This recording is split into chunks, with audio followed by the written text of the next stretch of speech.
Welcome, everybody. See, the room's already really filling up. This is very good. Welcome to our latest edition of the Specialist Mortgage Web Show.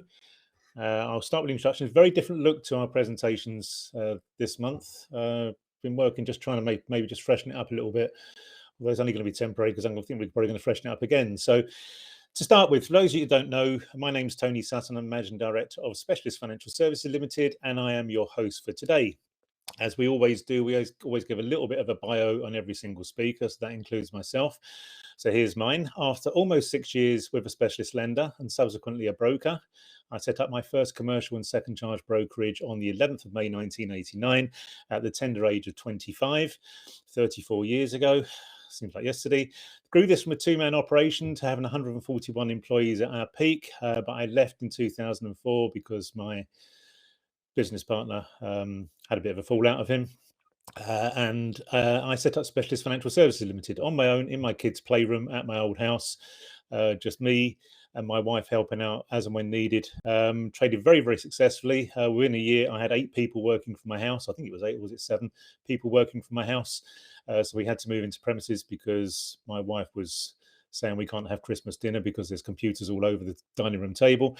And then traded very successfully for 4 years until the crash took away all my lenders and quite a few of our broker partners as well at the time. Still didn't have a lack of clients. People will always borrow money regardless of what's going on. I stayed within the market though throughout. I mean, I've never ever moved away from the market and done something else. I've always stayed with the market, and here we are today. And also, everybody that is speaking today has basically their claim to fame. Well, here's mine. I'm going to be able to say this once. I have worked in specialist finance market now for 39 years, 11 months and 24 days, or basically 39 years, 359 days, because next Wednesday it will be me potentially celebrating, although I won't be because I'll be lying on a sunbed in Greece. 40 years in this market doing the specialist stuff. It frightens the life out of me. It really does. Doesn't seem possible. So just on to today. To start with, our sponsor today is West One Loans. Thank you very much to them. They are also our first speaker. And one slide I haven't included is that we have a prize draw at the end of the fourth presentation today that's been sponsored by Octane Capital. So you have to actually be in the room to win it. So just so you're aware, and if you only come into the room for 3 minutes at the end of their presentation, you still won't qualify either. So you've got to be in the room to actually win that, but I'll give more details on that later. If you can't hear or see us, go to the type your message box in the bottom right corner to let us know. We will then try and rectify whatever the problem is. If the problem is that you're using Microsoft Internet Explorer, we can't help you because that just won't work at all anymore. It's unlikely that anybody is, but just in case you are, you might want to consider switching to Chrome, Firefox, or maybe Edge. But Internet Explorer just will not work. And as always, we are depending on outsourced technology. We are depending on things like the weather. If it rains in Berkhamsted, sometimes we lose our broadband, depending on how much rain we get. And the same for all the speakers as well. We've got one speaker who's actually calling in from a hotel in the Midlands today. So we did unfortunately have a situation a few months ago where a guy was doing something similar and there was a fire alarm went off and he just stood up and walked out and left a blank screen. I had to then try and do his presentation. So hopefully it's all outsourced. Nothing we can do to control that. If something doesn't work, we'll try hard to get everything fixed. If you have a question, go again to the type your message box in the bottom right corner, and we'll try to get to all questions in the time we have today. Please keep them clean, as always is. We've never had anything bad put down on these, so hopefully that will continue. Today's speakers, there's some pictures of them. I don't expect you to read through all that because the next slide actually tells you where they're from and everything else, and probably more recognizable sometimes from the logos than the faces. We've got four completely different aspects. So West One first up, then InterBay together, and then finally Octane Capital. Today's objectives: attain more detailed product knowledge from different lenders within specialist finance. That covers the specialist buy-to-let, and that's going to be West One. Commercial mortgages will be InterBay. Then we have residential second charges, which will be together, and finally bridging loans, which will be covered by Octane Capital. Each presentation will last approximately 20 minutes, and there's a 10-minute Q&A session after each session, and the speakers have also set themselves. The speakers have also set themselves questions. So if you don't ask any, please don't give them an easy ride. Very, very important. If it's something that you think should ask that, don't be frightened. There's no such thing as a stupid question. There really isn't. Please ask, because sometimes that could be the one thing that probably 20, 30 other delegates are thinking at the same time as well. So please ask. Feedback and CBD. Feedback questionnaire will be automatically available at the end of today's web show. It will ask questions about today and what we need to improve. And it will also ask you to rate each speaker for their presentation. Also very important, there's 3 of today's speakers have presented before, and we know everything's be absolutely fine. But we always need to know if somebody isn't proven to be too popular for any reason or isn't coming across very well. So please, you don't have to, you can be anonymous if you wish. You don't have to put your name down on that. But please let us know what you think of the speakers. That includes myself as well. It's very important. If you think I'm talking too much, then let me know. You will be pleased, those of you who attend these regularly. My second part of my presentation later on has been reduced drastically to about 1/3 of the slides that I'd normally cover. And your feedback will be sent to you, your CPD certificate will be sent to you tomorrow by 5:30 p.m. And I have underlined the word please here. Please check your spam folder if you haven't received it. Can't stress that enough.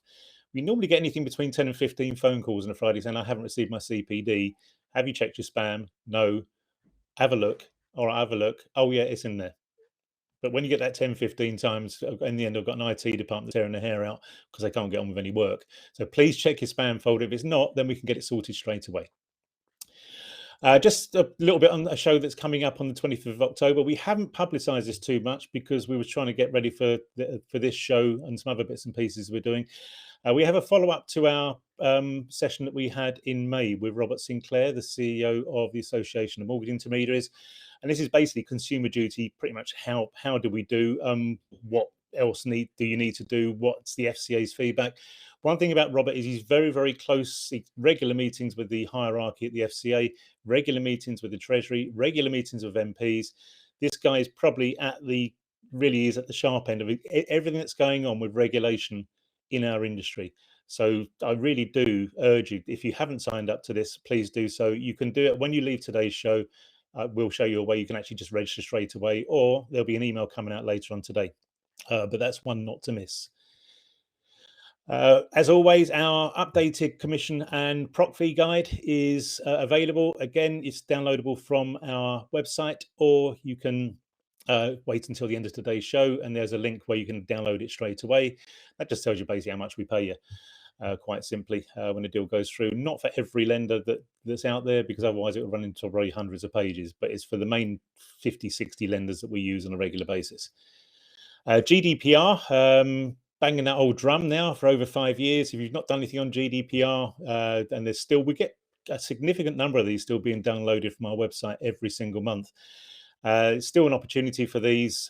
Just basically go on the website or wait to the end of today's show. If you've not done anything on GDPR, then this actually will help you just to show that you were compliant, are still compliant. So if anything ever happens, you've got the ICO knocking on your door, then you can at least show them something rather than say, actually, no, I never bother doing anything. And we believe over 50% of mortgage advisors, have never actually done anything on GDPR, believe it or not. They send out a privacy notice, but that's pretty much it. But this will actually help you to be compliant should anything ever happen. So just keep that in mind. Consumer duty. This is something that we knocked up.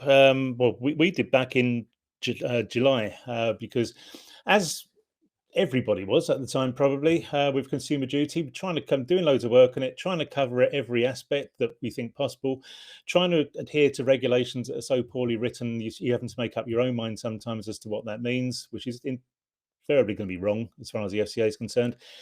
Then we received, in the space of 2 days, 3 or 4 lenders, I can't remember how many, details on vulnerable customers. And I thought, at last, we're actually getting something. It's not just this is a vulnerable customer, but what you actually have to do. So I basically, as I always do, I stole it and just put it into a document so that my staff can know exactly what's going on. My staff will then read this on a regular basis. They will sign it. And there's an indication there. I've just done a dummy, a few staff there. They will sign it, date it, and then every 3 months or so, I'll get them to read it again, sign it, date it. And I've then got my evidence again that my staff are knowledgeable on. And the advantage of this is it tells you what to do if you come across somebody, not just what is a vulnerable customer. We know all people are vulnerable. What do you need to do? What do you need to do if you're dealing with somebody who speaks no English? Really is invaluable. So all you need to do, if you want to have this, all you need to do, just type VC in the type your message box in the bottom right corner. It's free for you to use. I've done it so that it's not got any mention of us inside. So it's just basically down to you. It's tailored to you. And then as we've done, we've all signed this, dated it, and it's now hanging up on our compliance wall in the office as a reminder that I need to get it done again in 3 months. But this is available. It's say completely free. So consumer duty, and I'm just going to cover this a little bit. Consumer duty in the news, because this was on Monday. This come out, and it is something of a worry. So, a core data study found that 11% of advisors are considering leaving the industry or retiring because of consumer duty, and you can probably see why. I mean, I think there's still a load of people out there who really probably just thought, do you know what, sod this. This is just too much. I'm not going to do anything on this. I'm going to be leaving the industry in a couple of years' time. What is the point? Because it is a lot of it is just absolute nonsense written by people who've never spoken to a customer in their life. The research also shines light on how the pressures are affecting advisors' mental health and job performance. 63% say that it's affecting, impacting their ability to do their job. And that's the ones who are truthful, remember. 35% affecting their mental health. And again, that's the ones that were truthful. I think those figures are probably a lot higher. That's an absolute disgrace. That really is. But that's because we're being given regulation that is poorly written by people who don't know what they're doing. And that's now been the situation for almost 20 years as far as the mortgage industry is concerned. And it will probably never change. I'm quite glad I'm coming to the end of my career rather than starting out, to be honest, because it is now getting a little bit beyond the joke. Just also on that, who is going to pay for all these changes? Well, who do you think is going to pay? 46% of new regulation, unnecessary burden for advisors, would do more harm than good. 18% disagree. Fine, okay. Who's going to pay for it? Clients will pay for it. Of course they will, because if we're doing more work on stuff, and we are doing considerably more work on stuff now, that takes up a lot more of our time. We're sending out, I'm just using an example of sending out feedback forms, which we've always done, but we now send them out in different formats. Try and get a client to complete a feedback form sometimes. It's just they're only going to complete it if A, they're incredibly happy with what went on, or B, they're incredibly unhappy with what went on. The ones in the middle, can't be bothered. And we're even offering 250 quid in vouchers, like a prize draw every 3 months, and still people aren't interested. So the data that the FCA want, I can only give them data if people respond. We phone people up and say, I can't speak now. I haven't got time. Can you call me back in a week? And they're just not interested in doing it. So that's for me, it's an ongoing problem. This one, I'll be interested to see what Robert's comments are or views are next month on this, because he will have feedback from a lot of people out there, including the real big boys in the market who turn over tens of millions of pounds each year, as well as obviously some of the smaller companies. But I just think this has been totally unnecessary for the mortgage market. I really do. And why do advisors feel like this? I'd tell you why I feel like this. I mean, this is one of the reasons. This came out just the other day, actually. I received it. I think it was middle of last week. I hope you can see this. This is the NACFB. This is our trade body. And they've got a 2-page article in the middle, compliance, which is normally a very, very good read. And looks like we've come across some, they've employed somebody who, A, has quite obviously got a first degree in something at a very good university. B, has never ever spoken to a client in his life and probably never will do so. And C, likes to show everybody how clever he is, because this is quite simply what this was about. And I've read this I've now read it 6 times. And it's just about beginning to make some sense. A few of the words I've had to look up in the dictionary because I haven't got a bloody clue what he's talking about.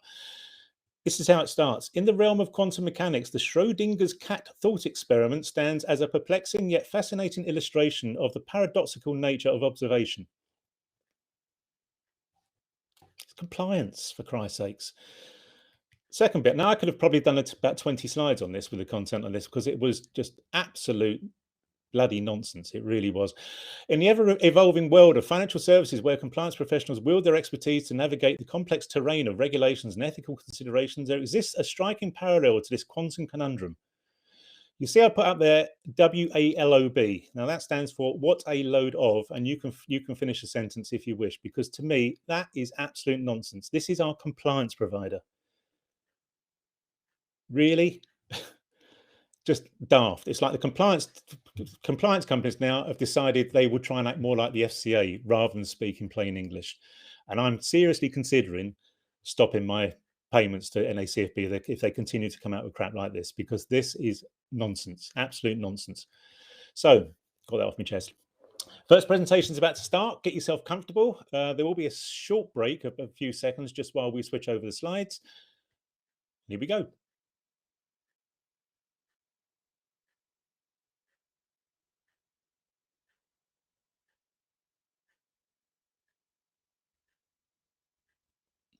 There we are. Right.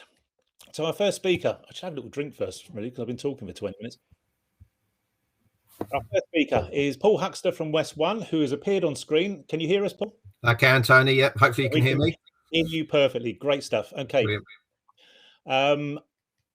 You should have received this on email this morning. This is their buy-to-let product guide. Paul will be talking about their buy-to-let proposition today.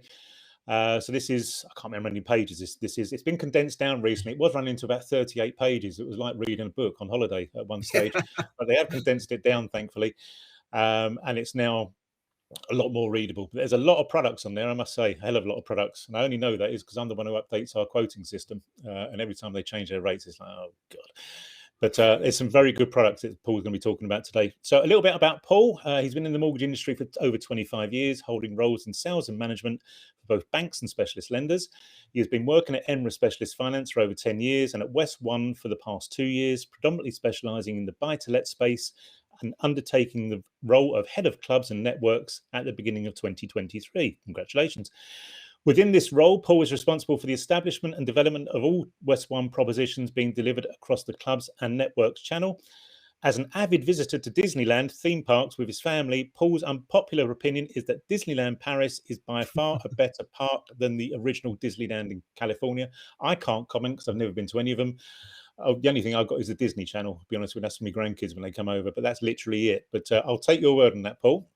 His claim to fame. This is a good one, actually. I like this. Paul's grandfather was one of Field Marshal Montgomery's Desert Rats elite fighting force in World War II. Yep. Yeah. Very impressive. I hope to live up to his fantastic legacy, is the truth.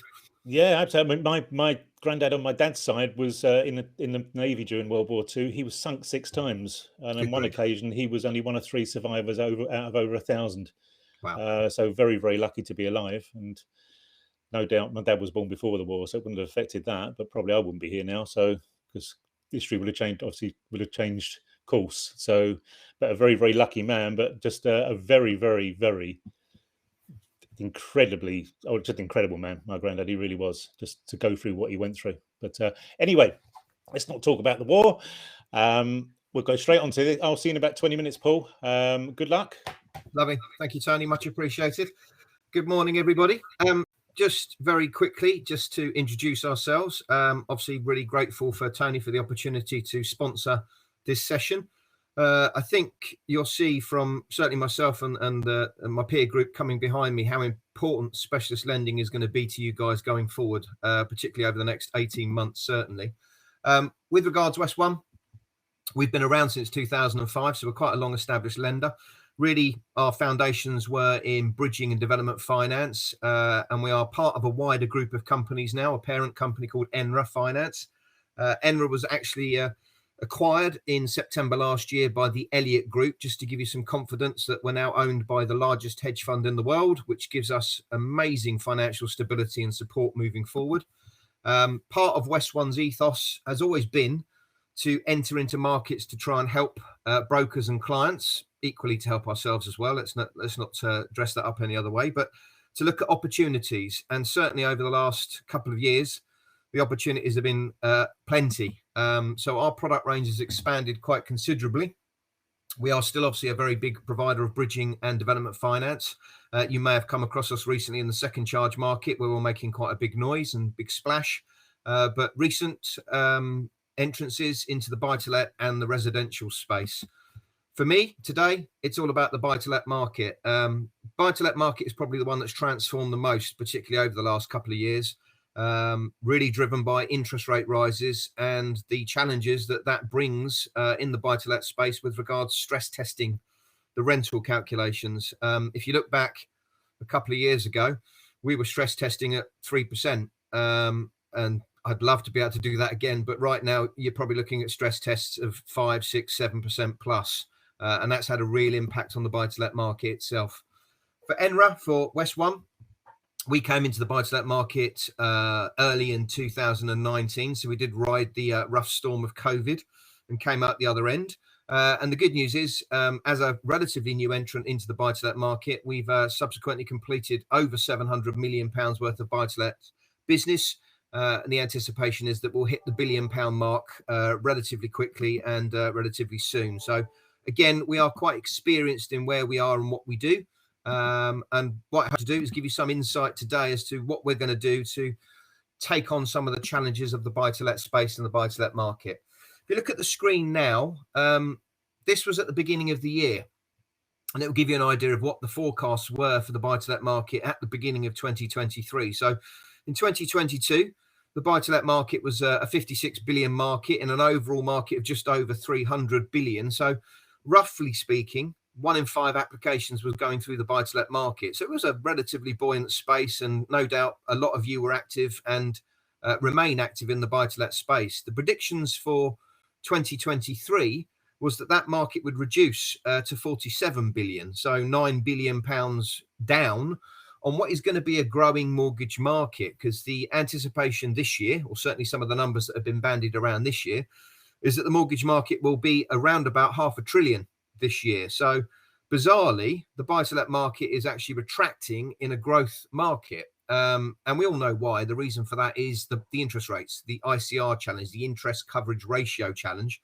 means that an awful lot of buy-to-lets that could be written in 2022 will now struggle to meet the requirements in 2023 due to the stress tests that are being applied. You'll see in the bottom right-hand corner of that 47 billion at the beginning of the year, it was predicted that 39 billion of that would exist in the remortgage and product transfer market. And certainly the product transfer market has grown immensely in the buy-to-let space in 2023. Predictions have changed since the beginning of the year because of how aggressive the Bank of England have been in terms of interest rate rises. We've got another meeting on Thursday where the anticipation is that we'll get another 0.25% interest rate rise. But hopefully that will be the top. That will be the end. And then we'll just sit tight and see how the market pans out over the next 6 to 9 months and see how the Bank of England responds then. But 47 billion, I mean, there's numbers bandied around now that the buy-to-let market will be anywhere between 30 to 35 billion. So it has had quite a large impact. What we have seen is a transformation of the buy-to-let market. We're seeing the reduction in unprofessional landlords, a horrible term. Accidental landlords, unprofessional landlords, but it's someone that owns 1, maybe 2 buy-to-let properties, didn't really have the intention of being a buy-to-let landlord, but for whatever reason, life circumstances have put them in that position. And we're actually seeing the exit of the accidental, unprofessional landlord. A lot of people selling up because of the tax implications that came through from the Osborne budget back in 2016, now actually fully in force. Where you can't offset your mortgage interest in a personal name. But equally, the rise in interest rates. You've got people now that are coming off 2% interest rates, going to a mortgage broker and saying, I need to refinance my buy-to-let. What can I get? Well, number one, your rent doesn't stack up, so I can't give you the loan to value you want. But equally, you're looking at rates of 5, 6, 7%. So a lot of the unprofessional market is actually starting to look at exiting the buy-to-let space. But the positive news is the professional landlord market is going stronger than ever. You'll see on the screen there that the FCA reported at the beginning of the year, the average UK landlord actually owns 8 buy-to-let properties. For us in West One, and probably for a lot of the specialist market, we would deem them as a professional landlord, someone that's actually got a very solid base in the buy-to-let market and is doing quite a few transactions on a regular basis. what we're seeing in the professional market is the ability to refinance their portfolio to do onward purchases. So as much as I said at the beginning, the remortgage and product transfer market is going to be dominant, the truth is we're not seeing very many purchase transactions happening in the buy-to-let space right now, because we're not privy to the finance required to do the purchase, because a lot of it is remortgage, where they're actually capital raising on their existing portfolio and becoming a cash buyer in the market. To give you an idea, someone with 8 properties currently in the buy-to-let market would be average geared at 40% loan to value. So that's a band of people at the moment that the ICR challenges aren't really becoming a big issue, because they're so lowly geared, they can still achieve the refinance and remortgage out what they need with the current interest rates, and then, as I said, go onto the market and be a cash purchaser. So as much as there's doom and gloom being painted in the industry about buy-to-let, it's far from dormant. It's still a very active market. We're still seeing an awful lot of transactions and an awful lot of business. Why? Well, essentially, if it will move, the slides got stuck. Oop.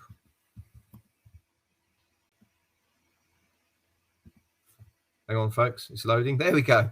The reason we're seeing a lot of transactions is because we are a specialist lender. To give you an idea, as much as there was quite a substantial amount of buy-to-let business written in 2022, would it surprise you to hear that over 55% of that was actually written in the specialist buy-to-let market? And there's a very simple reason for that. Limited company deals. For whatever reason, the high street still has not embraced the limited company model, although there are massive tax benefits in actually doing a limited company buy-to-let now to avoid some of those changes that were put in place in that budget in 2016. And right now, be it negative or not, the limited company business is really the preserve of the specialist market. So in 2022, we did over 55% of the business. I would expect that once 2023 has come to an end, you'll probably see that figure has grown quite considerably. We see an awful lot of limited company transactions now.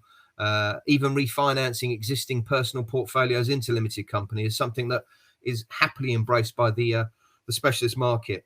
One of the key things about specialist lenders as well, West One being one of the group of lenders that this counts towards, is we don't credit score. And obviously we're going through a cost of living crisis still, and we are starting to see a pattern of people with some blips on their credit profile. Now, that wouldn't have an impact with us. We have the ability to look at all forms of adverse credit. And to give you an idea with regards to West One's appetite, utility and telecommunication supply missed payments, and obviously gas, electric bills, we've all suffered from that. We've all suffered from the enormous hike that we've seen in utility bills. And for landlords, that may have been a challenge. They've not been able to up the rent. They've got existing AST agreements in place. They can't affect the rent, and they've seen that they've had some challenges with regards to covering their utility bills. We ignore telecommunication and utility supplier missed payments. The only time it would be a concern for West One was if it ever hit a default situation. We also have age on our side. A lot of people went into the buy-to-let market historically to supplement pension income.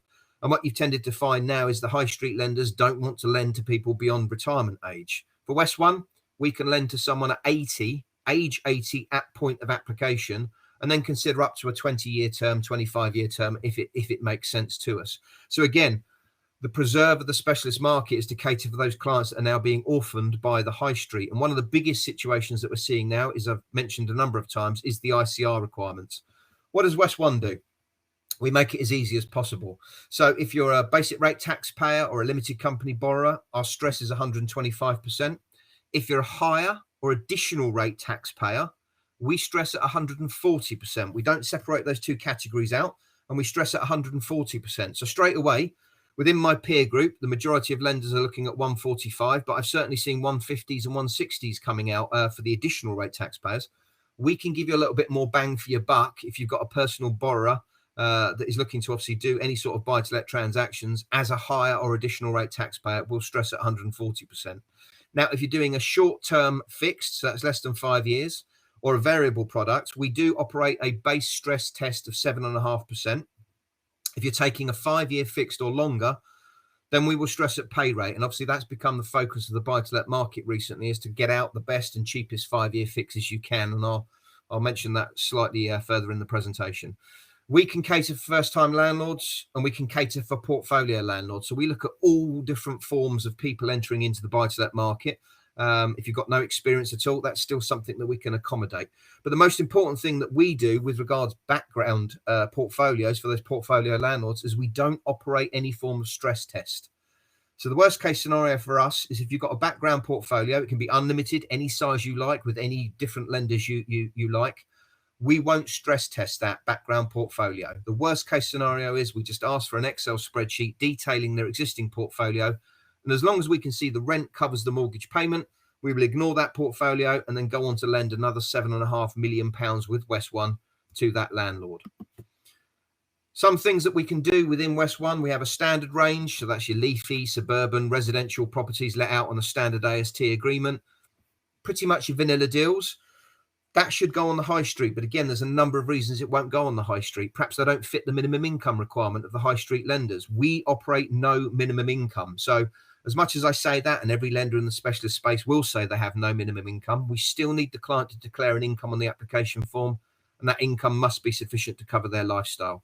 We are one of the few specialist lenders in the market that actually does consumer buy-to-lets, which means we do have a full-blown let-to-buy proposition. So if you've got a client that's looking to refinance their existing residential property into a buy-to-let to do an onward residential purchase, all we ask is that our buy-to-let refinance completes simultaneously with the onward purchase, and we can obviously then look at doing a true let-to-buy scenario. But the key to a specialist lender is our specialist range. So one of the most important pieces of USP, we will lend above or next door to any form of commercial premises, which does include the smellies, talking about fast food, restaurants, dry cleaners, all those kind of scenarios. But one of the key things that you'll find in the specialist market right now, and where we're seeing a big movement, particularly in the South and London, is landlords looking at HMO properties. It's looking at an AST agreement. They're probably getting a 1, maybe 2% yield in the South, and it doesn't fit anymore the ICR requirements of the lending market. So they could potentially become a mortgage prisoner, and the only option being a product transfer if such a system is available with the lender they're currently on. What we are seeing now is a movement towards people looking at higher yielding opportunities, and HMOs is obviously a very key one of those, where you can let out room by room instead of one AST agreement covering the whole property. Now, a key USP for West One, we don't require a license in place at point of application for a HMO property. We will caveat the mortgage offer to state that a license must be in place within 6 months of completion, and we do require evidence that the license has been applied for at the front end. But again, as a broker, if you've got a client that's in a situation where they're looking at their current AST rental agreement that's not working for them anymore, and they think, well, I need to move this to a HMO, first port of call is they're going to be restricted by their current lender to do that. They won't be able to change the format of their property from an AST rental to a HMO, so you're going to need to move lender. But secondly, there might be a time delay between actually looking at the HMO and getting the license in place. And that's what we're here to help you accommodate.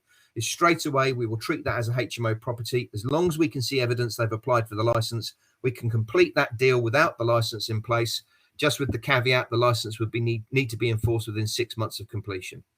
We do corporate lets. So if you're letting a property out to a third-party corporation, local authorities is a good example of this. We do an awful lot of local authority lets, but we've also got Mears letting, Serco lets, all those kind of scenarios that we can accommodate. We happily take those on board.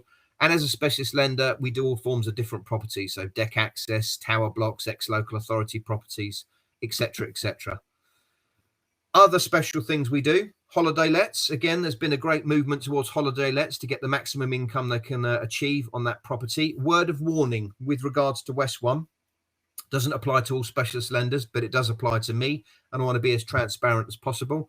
I would still assess a holiday let on an AST basis, not on the holiday let income basis. Now, the logic for us behind that is risk. We went through a staycation bubble with COVID that everyone was holidaying in the UK. And to be honest, if you had a nice view out your back window on your buy-to-let, you probably could have flipped it into a holiday let and got someone to rent it out for you. Because that staycation bubble has burst, and I'm sure that you've all travelled abroad this year, what we're seeing now is a risk that would that holiday let still be able to achieve the holiday let income it did in the past. The way we have covered ourselves to protect you as brokers and also to protect your client is to assess on an AST basis. So the worst case scenario is if you can't generate the holiday let income ongoing, Your fallback position is your AST, and you know that the AST will cover the mortgage payments based on our stress testing. We are one of the few specialist lenders that will entertain expats. With regards to expats, it's the only part of the presentation where I won't lend to a first-time landlord. So for an expat, that's a UK national, UK passport holder that's currently living, working abroad, looking to buy investment properties in the UK. They do need to have an existing buy-to-let in the UK, must have been rented out for at least 12 months. And then we can obviously look at either refinancing that buy-to-let for them or adding to their existing portfolio if they have one. We do HMOs and multi-unit freehold blocks. And again, being a bridging lender, multi-unit freehold blocks is key for us. You get a lot of people that buy plots of land, build a block of flats, but want to retain them as part of their own buy-to-let portfolio. Why would you want to go to the expense of separating title and creating leases on each one of those individual flats when a lender like West One will just take one charge over the entire freehold block? We also look at large HMOs and large MUBs. So our standard criteria is a 6-bedroom HMO, a 6-unit multi-unit freehold block. We can do 7 to 10 on our large product, but you'll see on the next slide, bottom left corner, we don't have a cap. We don't have a limit. All we actually ask you to do is refer anything over 10 units or 10 bedrooms. The slide you're seeing here is really designed to give you that feel for the appetite we have for portfolio landlords. We can lend up to £2 million on a single property. That's the maximum we can do. We can't exceed that. We can do that £7.5 million extra borrowing through West One. But a key part of our criteria is on block exposure. Most lenders would look at 25% block exposure and exit beyond that. With West One, we can do up to 100% exposure on 20 units. If you've got a landlord looking to buy multiple units in a leasehold block, we are absolutely the place for that. At the bottom, in the middle, you'll also see that we do entertain foreign nationals. The same situation applies as with expats. They need to be an existing buy-to-let landlord in the UK. Slightly more restricted. Expats, we can do 75%. For a foreign national, it's 65%, and it has to be lending through a UK-based SPV, a UK-based limited company. So we've covered off ICR challenges. We've covered off the movement towards the professionalism of the sector. Very briefly, just to cover off what we're doing to try and help, we've got a range of limited edition products out in place with sub 6% pricing. So the ICR challenge is still there, and I'm not going to argue the toss on that. There's still going to be London properties, Southeast properties where that rental calculation won't work. But what we are trying to do is maximize the opportunity for you to do the deals. Now, something that's happened in the market recently is the advent of higher fees, and we are part of that that growth as well, where we are looking at 7% fees on some of our deals. Now, the logic behind that is very simple. We have a funder behind us that sets a certain rate hurdle. They obviously want some profit with regards to the funding that they're providing to us. What we can do is, by charging those higher fees, is pass the fee back to that funder to offset the interest on the actual product itself. So effectively, it's going back to the early 90s where we used to do deferred interest mortgages.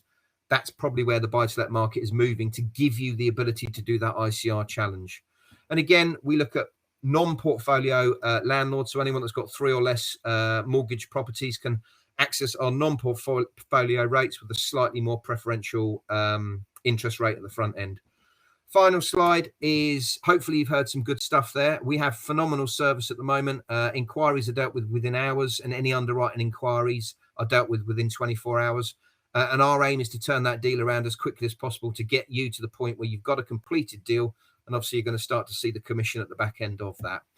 So really now it's just to see if anyone's got any questions at all. Right, I'm back. Sorry, it wouldn't work.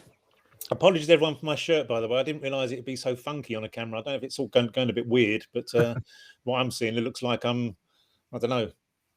It's going in the bin when I get home. Right, anyway, Paul, thank you for that. That was absolutely excellent. It really was. We've got several questions that have been asked, so I'll just run through these. Harry Gupta, hi Harry, has said, hi Paul, do you still have restriction on the overall number of properties held or mortgages outstanding with other lenders? No, and we never have had. So my only concern is with West One. So the maximum you can have with West One is 7.5 million. What you have outside of me is irrelevant. I don't care. Okay. Gina Evans has asked, do you do complex HMOs? I've got a 6-bed, 4 rooms, 2 self-contained. They have kitchens, so 3 kitchens in the property. We can look at that. Yeah. I mean, it's very much down to how that's been set up, because those self-contained units, if they've got their own separate entrances, etc., we might be looking at that as a hybrid. So it might be a part HMO, part MUB. But again, we can cater for that as long as it's got the correct license in place. It's got the correct standards for the local authority that the property sits in with regards to communal space. We wouldn't have a challenge with regards to the number of kitchens. Okay. Another question from Harry. Do you lend on layered company ownership structures? We can, Harry. It's not part of our core proposition.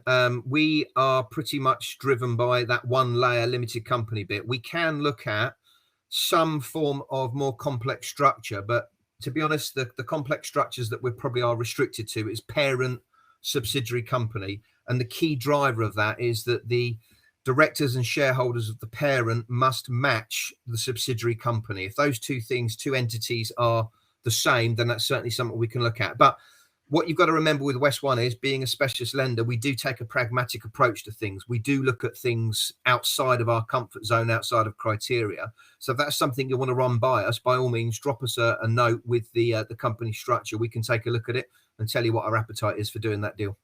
And of course, don't forget, everyone, we do have packager status at West One, so we would gladly accept your applications. You will get paid the same as if you went direct, and you get paid on their completion. I'll cover all that later. John Hall has said, can you lend to limited companies, SPVs registered in Jersey? Unfortunately, not at the moment, no. Offshore SPVs at the moment is not part of our core criteria. But again, as I've said before, we can take a pragmatic view. So if we're talking about a low loan to value deal on a decent property, it may be something we can take a look at for you. Okay. Himanshu has asked, can you have a conversation, can we have someone have a conversation with an underwriter about a complex case involving a CFAS marker, CFAS, depending on how you pronounce it, before submission to avoid credit check unless it is acceptable? 100%. Even more so with regards to submission with West One. We actually do have a broker portal that you guys can access, where you can actually do a soft footprint credit search at point of sale. At that point, if there is some CFAS issue in the background, we can immediately pick that up and have a conversation with you. So there wouldn't be a concern about footprints being left, put it that way. Okay. Gina, your comment about can you have an email previous survey report, we'll probably come back to that one, because probably Paul wouldn't deal with that particular side of it. Yeah, just to let you know, with regards to surveyors, Allied is our panel surveyor with Appraisers UK as our secondary source. So if they sit on the Allied stroke Appraisers UK, there may be an opportunity to look at a retype. But again, that's out of our control. That's always subject to the valuer and whether or not the valuer is willing to do a retype onto West One's paper. Okay. And Mark has asked, can you lend to a company that has had a bounce back loan? Potentially. Would have to get a bit more detail about that, is the honest truth, Mark, to see why they took the bounce back loan out. Did they use it? Have they paid it back, etc., etc.? And obviously what the position is with the company at this present moment in time. But always potentially, yes, we can look at it. Yeah, always. I mean, what we found, I can remember during lockdown, we had one client who had 17 limited companies because he was quite a large landlord, and took 17 bounce back loans of 50 grand a piece, and was legally allowed to do it.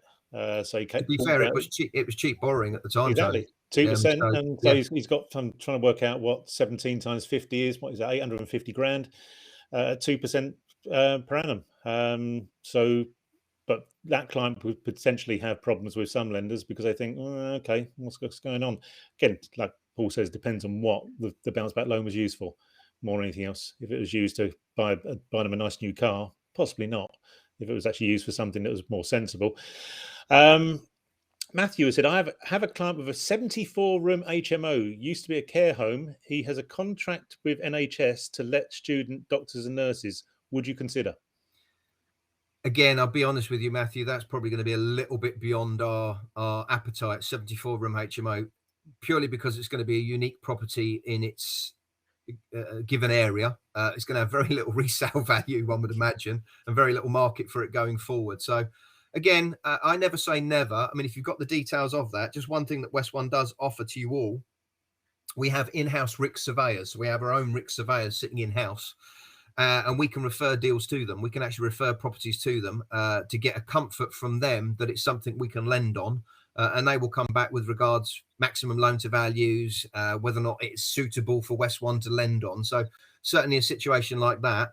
My gut feeling is it's something that's a little bit outside of our comfort zone, is the truth. But if you want us to look at it, by all means, drop us a note and we can forward that over to our surveyors. They can have a look at it, and within 24 hours, we can come back with that more certain decision for you. Okay, Matthew, we do have a home for that anyway. I can think of one or two lenders that I know would do that type of situation. So, but let's speak after today, and we can see if we can work something out. Final question. Ergin has said, do you deal with semi-commercial? All I would say at the moment, Ergin, is not yet, and leave it at that. As I said, the buy-to-let market, and particularly for lenders in the buy-to-let space right now, we are looking at all different options that are available to us to diversify our current proposition, but also to help you guys, help your clients, but equally gain a part of the market that we haven't got. So I will say to you at this stage, not yet. Good. All new entrants to the semi-commercial market are welcome at the moment, because we haven't got anywhere near enough, in my view, anywhere near enough. So, okay, looking forward to that. Paul, thank you very, very much. Really appreciate your time today and your presentation. Excellent, as West Ones always are. Simon will remove you from the room. Please don't close it down yourself, because you do have the capability of closing down the entire show today. So don't click any buttons. Simon will remove you. Thanks again. See you soon. Thanks ever so much, Tony. We'll just move on to our next speaker, and their slides should be appearing any moment. Hopefully. Yeah, he's in the room. We're just waiting for him to appear. Just in case he doesn't appear straight away, there's a nice picture of him. So, yeah, there he is. Yep, great. Davey, we're wearing the same shirt. My God, look at that. Wow. No, microphone's off. Microphone's off. Can you hear me? Yeah, we can hear you now. Perfect. Great stuff. Hopefully you can see me. Hopefully you can see me well enough. I'm on a bit of a mobile phone today, so it's a little bit of a small screen, but I've got the laptop right next to me. So no problem. No problem. Are you okay with changing the slides? I just saw your message. Yeah, I think I can swipe across on you here. can. So fine. Okay, I'll keep an eye, just in case there's any problem. I'll keep an eye on it. So let's start with the introductions. Next speaker is Davey Gurm from InterBay. You should have received this via email this morning, InterBay's product guide. And when's that dated? The 3rd of August. So probably expecting that to change again soon, because I can't remember the last time I saw a product guide that was over a month old. So no doubt that will change very, very soon. Okay, a little bit about Davey. Having worked specifically within specialist mortgages for over 8 years, Davey enjoys the nature of dealing with complex cases and finding the right solution in supporting clients with their property finance requirements. Specialist lenders he's been lucky enough to learn and grow with include OSB Group, which is InterBay and Precise, Landbay, and Foundation Home Loans. Outside of his day job, he juggles 3 kids, which I would pay to see, kid juggling, but I presume that's not actually literally juggling them, because 3 kids as well. That'd be very impressive. Tries to enjoy supporting Reading. I almost said reading there. Reading FC, and pursue his flying hobby. He has a passion for worldwide travel, having visited the USA, Canada, Mexico, Cape Verde, India, Thailand, Cambodia, Vietnam, Laos, Laos, I think it's called, Singapore, Australia, and much of Europe. Wow. Okay. That's a lot of air miles. Claim to fame. Davey, as well as juggling his children, Davey met Girls Aloud when they were topping the pop charts in their heyday after his friend won first prize in a Pepsi competition from the side of a can. Okay. How were they? They were very miserable off camera, extremely happy when the camera was rolling. Okay. Enough said. Right. Yeah. Davey, over to you. So I'll keep an eye on this just in case there's any problem, because this is a new one with me. You've got a phone phone that's out on you, and you're doing the slides on something else. So I'll keep an eye. So if anything goes wrong, I'll intervene. Yeah. Okay. See you in about 20 minutes. Cheers, Tony. Hello all. So as mentioned, I'm Davey. I'm one of the specialist finance account managers here at InterBay. Let's see if I can swipe these across. Yes, I can. So InterBay is a commercial lender primarily. We are part of the OSB group of companies. That is a merge between Precise Mortgages, Kent Reliance, and InterBay covering the commercial part. So across the board there, we're dealing with anything from residential loans through to complex buy-to-let, shared ownership bridging, and obviously commercial as well. It's a busy time. We merged with Charter Court Financial at the end of 2019. when OSB and Charter Court merged together. So it's been a combination of bringing together three really big brands over the space of sort of 3-4 years, and obviously we've had COVID in between, so it's been an incredibly tough but exciting time. So we're focusing today primarily on the commercial part of our offering, but we do offer buy-to-let as well. There was a query about a 74-bed HMO, which is something InterBay would probably be able to look at. So why should you InterBay it? Well, InterBay is a specialist lender, and obviously as this is all about specialist lending today, it's important that we cover the differences of where specialist finance comes into the commercial space. Just like buy-to-let, just like resi, you know, you have your high street lenders there primarily at the front row, offering the best rates for a lower risk appetite essentially, and the rates and LTVs will climb as you kind of pull back from that. So we're going to cover some of those key points today as to where we fit in and where you can then seek those opportunities and use specialist FS to place your deals. So some of the commercial sectors that we cover, these are primarily the areas that we are lending in. Retail. Now, retail has had its challenges, clearly, with the boom of buying everything online and Amazon and everything else. But there's still a really good opportunity in the retail space to lend and grow that sector. There is still opportunity there. Offices, again, with the COVID impact, there still is a need for office space. There still is a growing customer base looking at expanding their office space or moving their location. So there's always office inquiries that we get, and there's plenty of deals going around for office buildings. We like to lend in city centres or established business park sort of settings, but essentially office is really an area that we focus quite heavily on, and the same can be said for industrial. During COVID, the amount of logistics and warehouse support that businesses needed only really grew. It's starting to shrink a little bit in 23. We are aware of some data from CBRE which shows that industrial value is shrinking a little bit, but don't get me wrong, there's still a huge appetite to lend more within the light industrial storage warehouse space. Food and drink, no issue with takeaways, restaurants, places like that. And the medical sector clearly has had a really good time of it as well, in doctor surgeries, dentists, pharmacies, that sort of thing. Now, one of the key things with commercial property in general is alternative use. Now, that's the real key word here, alternative use.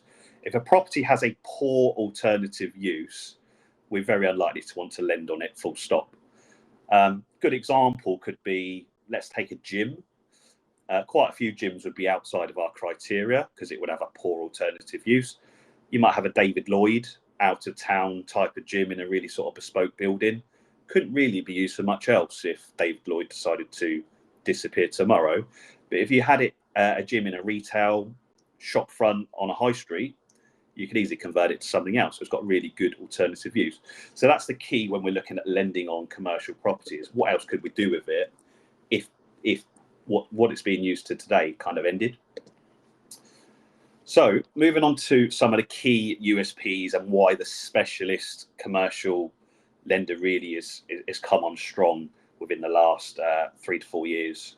So specialist lenders and InterBay included, we got up to 75%. That is as high as you're going to get in the commercial world, and we do that on an interest-only basis.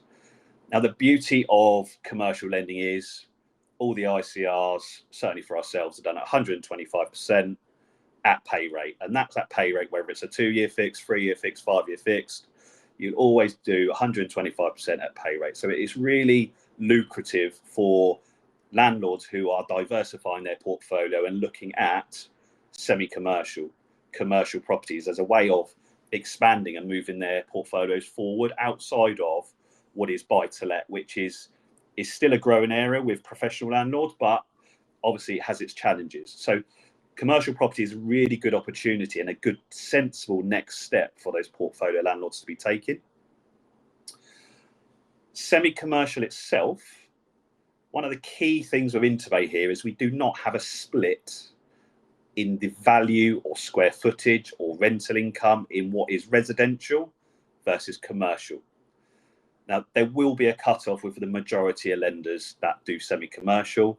We have none. So you could have a 90% commercial value with 10% in the residential parts, and you'll still be lucky enough to get our semi-commercial rate, and we wouldn't move you on to the commercial rate. So really sort of sensible, able to offer you the best possible rate you can. Now, InterBay do lend to investors and owner-occupiers. Now, owner-occupier particularly has been an area which has grown massively, certainly throughout COVID. High street lenders have pulled right back. They're much more cautious. Obviously, they have different loan covenants when their loans are on the book. So they'll want to maintain different LTVs. They'll want to maintain different profitability within limited company businesses that they lend to. And with InterBay, we've come right into the fore of that, able to lend to investors and owner-occupiers with the same rates, with the same LTVs, 75%, and on interest only. It's incredibly hard to really beat that.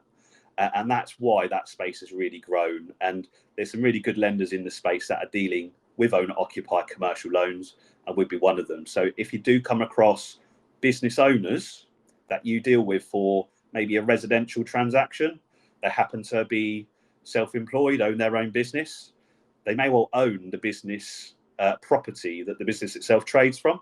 So you could use that as an opportunity to place and get more money out of that property if they need to. Portfolio lending is another big one at InterBay. We can do one loan for multiple properties, and there is no cap on that. So if you've got somebody who comes to you and they've got 10 commercial properties and they want to move them all from a lender to ourselves, we'll be able to do that as one loan, one mortgage offer, and we'll be able to use all of the rental income and do a complete blend across all the properties. So if one property had, let's just say, a bad ICR because the rental wasn't quite strong, but it was topped up elsewhere by another one, we look at the average across the whole lot so we can try and maximise the loan amount that you're seeking to borrow. The minimum loan is £350,000 at the moment, and there is no maximum loan amount. So we'll always entertain deals at higher value. We regularly do so.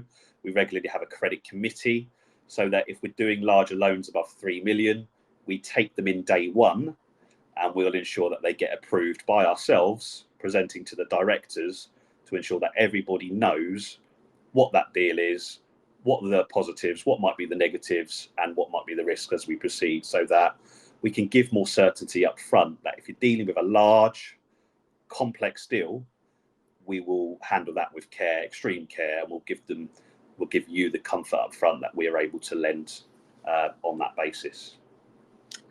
Next slide. So moving on, as I say, with investors, we only need a 12-month lease remaining on the commercial tenants' lease that they've taken on that property. That is incredibly low. We used to, pre-COVID, actually lend on vacant commercial. We wouldn't do that today, but 12 months lease remaining is really, really low. So that's it, and we'll use the income at all times. Now, if you had a mixed-use property, for example, or you just had a multi-let property, we would exclude the income which was under 12 months remaining, and would use the rest of the income if that was obviously greater than that. With residential parts on sort of semi-commercial lending, there is no minimum amount. So ASTs, they're either ASTs because they are 6, 12, up to 36 months for AST, or you might have vacant parts with the residential, but they're able to let more quickly. With commercial, it takes longer to let the property, and it certainly takes longer to let the property now than it's kind of ever done before. And with our valuers, what we actually ask of our valuers to do is we ask for them to confirm what the marketability and resale opportunity is, and we get them to confirm that in months, so we know that a property can resell or relet within 12 months. That's really important for us to know. With owner occupiers, we only need the last 2 years' accounts. Okay, we do 125% at pay rate, as I said before, and we do that on EBITDA. Now, EBITDA is earnings before interest, tax, depreciation, and amortization. Essentially, if you want a quick sense check of a business and what they could borrow, just get the net profit and just see how that runs when you run the stress test on it. It's a really quick way of doing it. InterBay have got a loan calculator on their website. I'm sure Tony's team are able to help you as well. So use those when you see them. We are a lend and forget style lender. And what does that mean? So as I said before, sort of your high street lenders and other lenders will and can impose loan covenants. That means during the duration of the loan, they'll want a certain LTV met. They'll want accounts every couple of years, maybe. We simply see the deal today. We know the facts, and we will lend, and we completely forget about the loan. We don't ask for anything else. All we ask is the applicant's services, their monthly repayment, month on month, as any mortgage would. And as long as they do that, that's the end of it. And so it's a really simple, sort of stress-free way for a lot of businesses to kind of get into finance and have pressure taken off them, because they know they're not going to need to submit accounts every year or two. They know that lender's never going to need to revalue the property again. So these are the things when you start digging into specialist lenders and what they actually do, you start to understand more about how that loan will be managed and some of the sort of niceties to have on a business mortgage, as opposed to somebody who's sort of hovering over your neck all the time and might want to see or might want to revalue the property. In terms of valuation, it's really important to understand how commercial property is valued, because it is different to residential buy-to-let. Residential buy-to-let, primarily you might get a bricks and mortar valuation up to a certain size, and then above that you'll probably get a yield-based valuation as an investment value. Normally they start at 7 beds upwards, but I'm sure there's lenders that do different things. With commercial, 9 times out of 10 we are lending on the 180-day vacant possession value. That is the value of that building with no tenant in it. And the investment value will also be given, but the investment value is rarely used, and we only use the investment value in exceptional circumstances. Now, the exceptional circumstances to use an investment value would be things like if you came to us with one retail unit and the retail unit was tenanted by Tesco's Express and they was on a long lease, it makes sense to use the investment value, because that property is worth much more with Tesco Express in it than it is with sort of Davey's Pound Shop, if you like. So that's the kind of thought process behind when we would use investment value, when we wouldn't. There's another part of that exception policy that people don't really know, which is we will use investment value when you've got a multi-let property. So you've got multiple tenants within the same title. So let's just say you've got 5 warehouse units on an industrial estate. They all pay 25 grand each. So you've got total rent. Now, because you've got multiple tenants, you've got multiple income streams, and it's unlikely that property will be vacant all at once, we will use an investment value where no one tenant provides more than 30% of the rent on their own, and we can get an understanding of the occupancy rate for those 5 units and the management costs for the 5 units as well. And on that basis, we then can use an inflated investment value. Now, sometimes it's important to know that sometimes there isn't a big difference between a vacant possession value and an investment value. Like warehouse, for example, a warehouse can be worth more vacant than it is with a tenant. So it's not always positive. However, there normally is a slight uplift in most of the security that we would deal with. Sometimes it's a small uplift. PCCs and warranties is really, really important point. Now, with regards to, let's say someone comes to you and they've got a semi-commercial property. They've just done a refurbishment on it. So what they did was they had the shop there, retail shop. They carried on with that. But upstairs, they converted it from what was a vacant office to a flat. And they did that with planning permission. And they did that with getting building regulations at the end of the refurbishment as well. What you also need, you must get a warranty, or you must get a professional consultant certificate, because that is a residential flat for first time use. And if it's a residential flat for first time use, you must have a warranty. Otherwise, you could never, ever sell or mortgage that flat on its own because there is no warranty on it. So it's really important that when people are doing conversions to property and you're dealing with developers, builders who are looking to add value, talk them through the points of make sure they've got the right planning, make sure they get the building reg sign off, but make sure they get either an architect sign off at the end or they get some form of warranty, because it's so important when it comes to the resale and if they want to split the property up, for example, and sell it in different parts or mortgage it in different parts. Lenders will want to see that it's got a warranty on it. Same with EPC, really important at the moment, EPC. As we all know, we should all know this now, that the minimum EPC to let a property is rating E or above. And any property that's let below an E is illegal. It can't be let. That's actually the law. So you need to get all your customers, your clients working towards EPC ratings, ideally greater than a C+, because over time, the rules are increasing and they're snowballing not year by year, but in the future, there'll be C+, for example. So originally it was planned for 2025, residential EPC needed to be C+.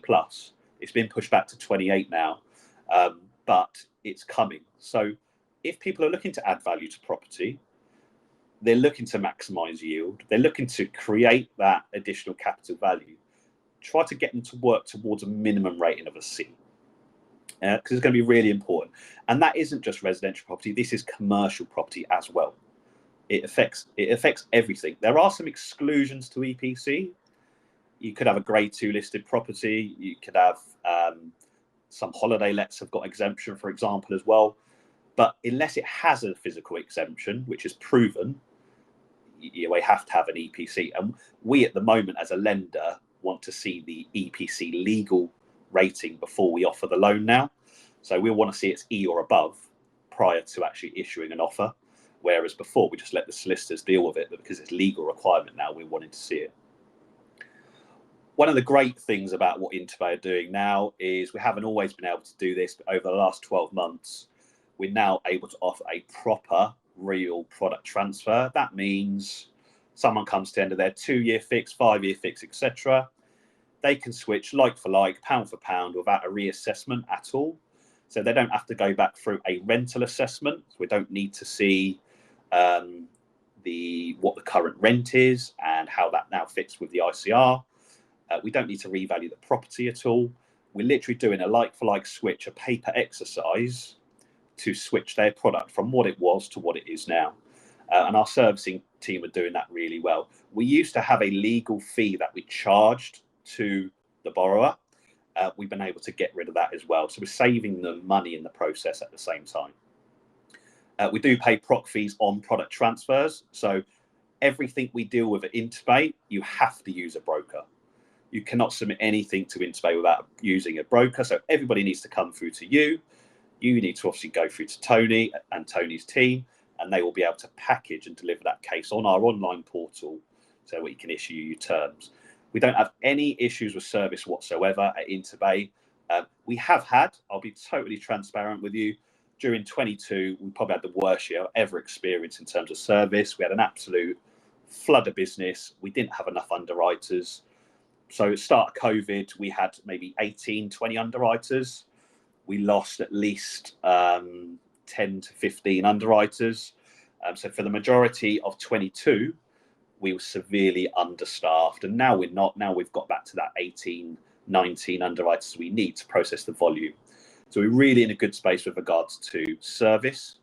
We're in a really good space when it comes to allowing you to crack on with the valuation. We use VAS portal for the valuation, so they're all instructed on there. You and Specialist FS are in total control of that process. So we give you total transparency throughout, and obviously Tony's team are able to pick up direct with the underwriters when they're chasing updates for you on those cases. In terms of sort of pricing, it says minimum loan on here of 2 million, but it is 350. So for a commercial rate, as sort of top end, 75% 5-year fixed, you're at 8.5, 8.59, 2% fee. That's the kind of level that we're looking at. You have a 5-year early repayment charge, 4% year one, 3% for the rest of the fixed rate term. And obviously the rates come down as the LTV gets lower. And with regards to mixed rate and semi-commercial, our 5-year fixed is 7.99 with a 3% fee. And you've got a couple of options there with a higher fee. But as Paul alluded to in the first conversation, it allows you to borrow a little bit more when the fee is higher. So that's why we've introduced some of those options. So that's it. That's a wrap. It sure is. Thank you for that, Davey. Absolutely great. I thought you'd actually issued another product guide since that, because I know it's gone down because I recently saw it. So we'll send out a new one to everyone, because I'm pretty sure there is another one. Yeah, I think there is, Tony, to be fair. I think it's slightly outdated. Okay. We've got, it's not so much question. I mean, Harry's asked, but you've already answered this about product transfer, so there's no need for me to ask that one. I presume when it comes to warranties and PCCs, that would be your real estate department that deals with those? Yeah, so initially underwriters would get that in, look at it, and real estate would ultimately approve it. Sometimes we leave the solicitors to actually approve them as well. Okay. Sometimes there's a little bit of ambiguity as to who's issued it, when they issued it, did they get it right at the end of the project, or have they got it retrospectively? And it is really, really important that people do get them at the end of the project, because retrospective PCCs, i.e. if you finished a property a year ago and we tell you need a PCC and you go and get one today, you can buy them online just by Googling it, but that isn't someone who's been involved with that conversion throughout the process. So that wouldn't be accepted as a retrospective PCC. So they are properly checked by real estate and solicitors. And they are a nightmare when you get a retrospective one. There was one of the warranty providers went bust. I can't think how long ago it was. And then trying to get a new warranty for somebody afterwards was just a complete nightmare. It really was. So they can be done, but they are bloody difficult. Yeah. They really are. So is it still, it's Neil Simpson, isn't it? But real estate, is he still there? Neil Richardson is still Neil Richardson is still at InterBay, but he is doing some ESG work with the group now. We've got another guy called Pete, who's our head of real estate, and again, we like Paul said, we lean on that function an awful lot, because when you get inquiries, nothing tends to fit the box. It's not always tick box stuff, this sort of lending we do. So you often do need a steer on whether something's going to get supported or not, and we use them a lot. Okay. And Jay has mentioned warranties and PCCs. I'm going to go to your questions. So if anyone's got a question they want to ask, try and jump in quick if you would, because we're getting to the end of the time on this one. One of the questions you set yourself, Davey, was why would owner-occupiers choose a specialist lender instead of a traditional high street bank for a commercial mortgage? Yeah. So look, a lot of people get fixated on business lending is only done with NatWest, HSBC, Nationwide, or whatever. Now, it's not always the case, and as I sort of did cover in the presentation as well, it's really important to explore your options, because you can really pull out some serious money from a business that they ordinarily think that they cannot access. And when you strip it right back and you get someone who's doing a really simple assessment on a set of accounts, which is done 125% at pay rate or interest only, on their EBITDA, you automatically get yourself in a really positive position where that business can suddenly borrow more money. And obviously business is being squeezed incredibly hard at the moment. Their bills are going up, electricity is going up, the utilities have gone through the roof. So, times are tough. And I'm not saying we'll lend to every single business. There'll be some businesses out there that unfortunately we cannot lend to. But borrowing 75% on an interest-only basis to give them some breathing space, and to not have a lender breathing over your neck during the course of the loan is magic to some businesses. Believe you me, they really, really do welcome that. And being a company that uses all the high street, believe me, don't think the high street is always cheaper, because quite often they're not. Quite often, I don't know how they do their pricing sometimes, because it just they have pricing models that compare God knows what. But when they do come up with something, you think, oh, the bloody hell, can you justify charging that? because, and you also can't get the LTVs quite often either. So certainly the specialist market in our experience is really works on the commercial side of things. It really does. We've got one more question. This is something I came up with just whilst I was listening. You mentioned about investment properties must have at least 12 months remaining on the lease. In the case of a purchase, Yeah. Where there's a tenant lined up, so the property's empty, but there's a tenant lined up, how would you treat that? Because obviously the tenant's not going to move in before the purchase, so no, so that'd be okay. But what we'd want to be seeing from that tenant who is lined up is underwriters would get an idea of what the terms are of that potential lease, and in an ideal world, we'll want that lease to be incepted on completion, so that they sign to take on that lease, so it's legally bound. Mm-hmm. Even if it is future dated, we could look at doing that. But they might just want to take the property from the moment the buyer completes on the purchase itself. So it just depends on what you really get with the purchases, but we will want to see the leases kind of signed and entered into before we commit to lend. Yeah, understand that. Davey, no more questions. Thank you very much indeed. Simon will remove you from the room. Otherwise, you could close. As I said before, you could close down the whole thing.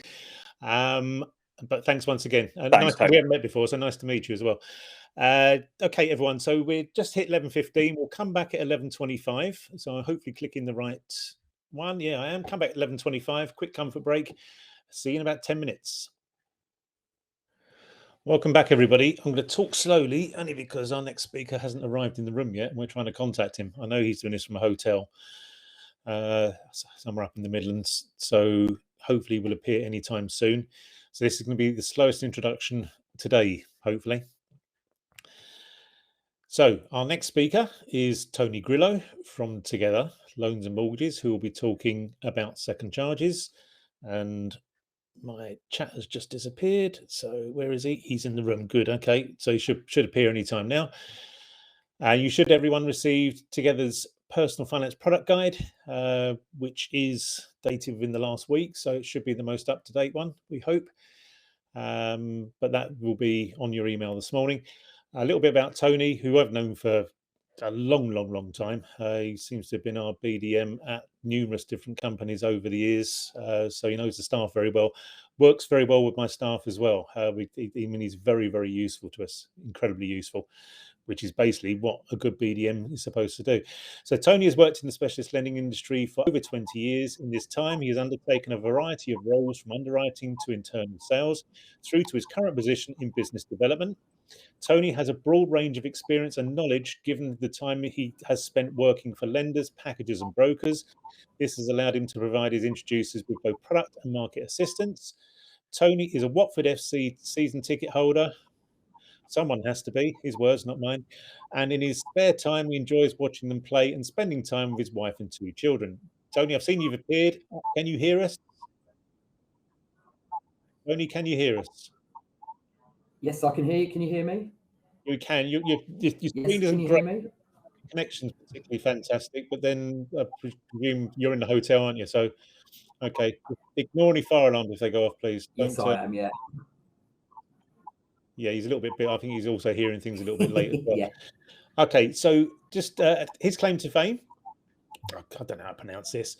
Gerard Deulofeu, an ex-Watford footballer, gave Tony and Tony's daughter his shirt at the end of the FA Cup semi-final in 2019. I don't remember Watford being in the FA Cup semi-final. Deulofeu. It just so happened that the camera panned over and caught it, and they were live on Sky for a few seconds. So there you go. Claim to fame. He was on TV for 5 seconds. That was his 5 seconds of fame. Tony, can you hear us okay?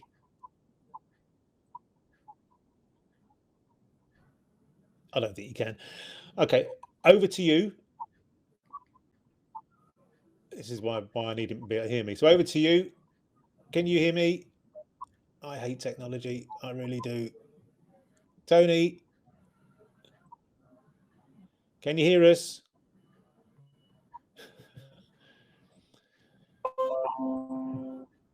Oh, I can hear something. Right, Tony, can you hear us? It's a little bit in out, but it's all right. Fine, we can hear. I can't see the screen. If you want to start, yeah. If you want to start, I'll go off. I can. Yeah, I can't see the screen though, Tony. Okay, if you can hear me, then can you hear me? I can change your slides. If you just indicate when you want the slide changed. Okay, yeah. So Yeah. hi guys, Tony from Together. Appreciate your time today, guys.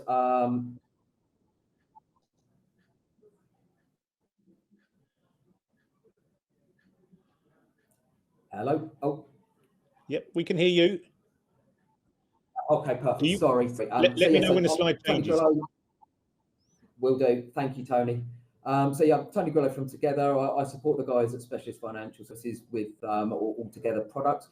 Today we're going to be talking about second charges. So Tony, could I have the next slide, please?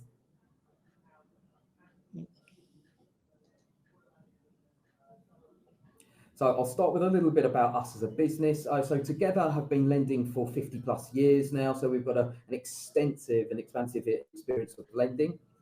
We've got a loan book of currently 6.2 billion, but I think that's growing month on month. But we're around £6.5 billion of lending, so we've got a significant amount of money out in the market.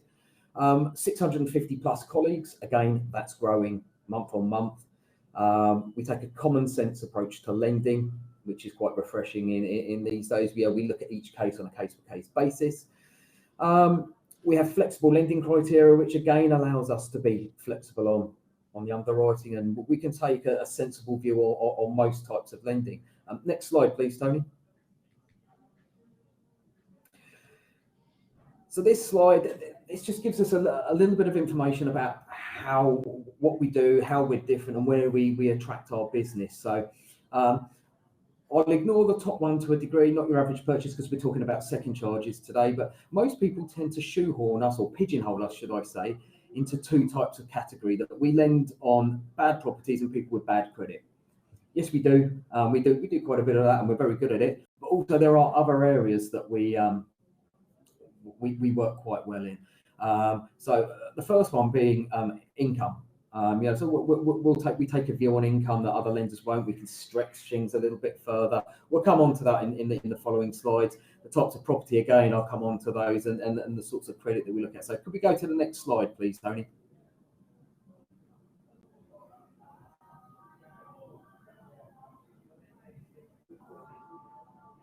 So we'll look at the type of transactions that we're able to do that other lenders may not allow. So we will allow 100% capital raising for debt consolidation. Other lenders are not so keen. Certainly high street lenders, they really don't like 100% capital raising for debt consolidation. We're comfortable with that. We direct consolidate with the lender, so the borrower absolutely has those debts cleared directly. We can look at a joint borrower sole proprietor scenario, so where we're able to utilise somebody else's income potentially that isn't resident in the property. We can have up to 4 applicants, so that allows expanding families. So it may be a mum, dad, son and daughter-in-law all together under one roof, but we can utilise all of their incomes potentially and have them all on the loan application. We offer true interest only. So the affordability is based off that interest only payment.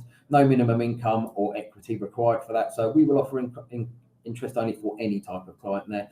The only time where we don't is where we're doing debt consolidation. We don't allow interest only for those types of cases. We will do a term of up to 30 years, so it allows us to stretch the affordability as much as possible. We're seeing quite a few simultaneous second charge transactions comes in where perhaps a borrower is looking to buy a property and looking to day one get a second charge to top up the purchase on that property. We're able to do this. There's very few, maybe 1 or 2 lenders in the market that do that. We are one of those. We will consider any legal purpose with our loan. So as long as it's legal and as long as it makes sense, we're happy. So we can look at transactions to buying second homes, buying holiday homes, potentially putting money into an investment property, business purposes, tax bills, you name it. As long as it's a legal purpose, we will absolutely consider that. And we look to use these second charges as a medium-term solution, so protecting your current fixed rate. So if a client is lucky enough to be in a sub 2% mortgage, a sub 3%, a sub 4% even, on a very good current, they fixed a couple of years ago for 5 years, they're looking to raise some extra funds, then second charge here is an absolute no-brainer for the client. Protect that rate. and getting access to the funds that they need today. Could I have the next slide, please, Tony? Credit. So where we're talking, not your average credit. So clients that have got no credit history or a less than perfect credit history. It may be that they've had a bit of a checkered past. They've had some issues in the past, and they're carrying some historic debt, some historic adverse. We're happy. Anything generally over 12 months, we tend to ignore. We will look on our primer plans at the current 12-month period to see what the performance is, but we can look to help most clients in most sort of situations. We don't credit score, hugely important. It is a manual underwrite, and that's where this common sense lending approach comes in. We don't look at a number, we look at the individual, we look at the circumstances that they're in, we'll look at where they've been, how they've got into a situation maybe, and what they've looked to do to get out of that situation. And we will look to aid them to get out of the current situation they're in. We have a product waterfall that reflects credit status. So we have our Primis product, and we have our Near one that will allow those clients that have got a slightly checkered credit history. We will take a view on CCJs and defaults registered in the last 12 months. If there's a good plausible explanation behind them, then we look to try and help those clients. We will take a view on customers that have got current unsecured arrears. So as long as there's a good backstory there, how have they got into this situation? What are they doing to get out of it? They're borrowing from us to try and get out of it, but actually, how did they get into that situation? Is it likely to happen again? If we can see that there's a common sense reason to lend to these clients, we will happily lend to them. And we will consider clients that have got or had payday loans. So we can have one currently or up to 3 in the last 12 months, although I don't seem to be seeing as many applications, or too many really now, where clients have got payday loans. They're almost becoming a thing of the past, hopefully. Next slide, please, Tony. So in terms of income, this is a huge area for us, and this is one of the areas I think where people don't necessarily think about us. They think about us for the type of property and the type of credit. They don't necessarily think of us immediately for the type of income. So we have no minimum income requirements. So both clients, in theory, could be on £5,000 a year if affordability were to work on those numbers. But we genuinely have no minimum income requirements. No 12,500 single applicant, 18 joint. It's literally, we will assess what income they have. Because we're PRA regulated, we're a non-bank lender. We work off an LTI affordability calculation. We have no LTI restrictions. Lending is purely based on affordability. What comes in, what goes out, and can we make the deal work? We see deals go through that are maybe anything up to 7, 8, 9 times income multiples. But we say we don't work off that basis, but that's what these cases would look like if they were worked out on an income stretchability. What we do also have is the ability to use their declared or stated expenditure model. We test for affordability on ONS stats. If it fails on the ONS stats, and the ONS stats can be quite strange sometimes. I know Tony's mentioned to me in the past, I think it's a mobile phone in Newcastle is more expensive than with the same airtime provider as it is down south. It's some weird anomalies on these ONS stats.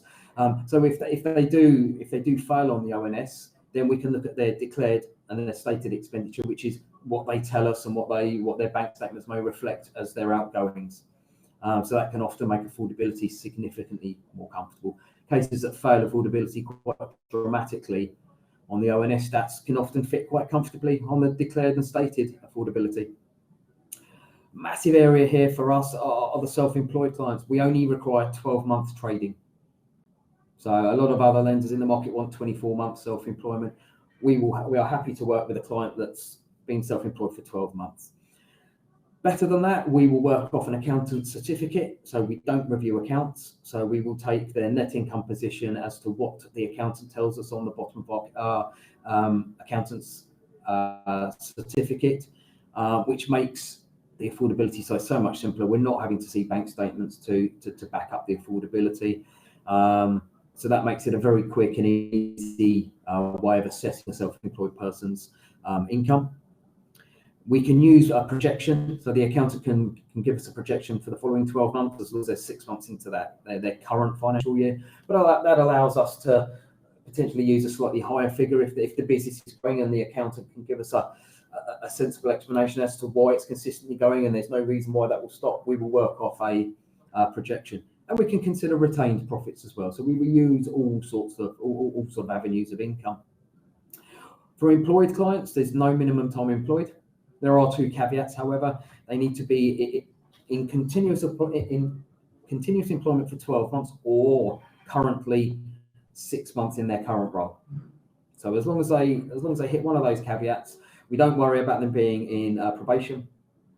So as long as they've got 6 months in the current role, 12 months continuous employment, we allow a couple of weeks in between jobs. We're comfortable with that. Where it stretches over a month, that's where we start getting a little bit uncomfortable.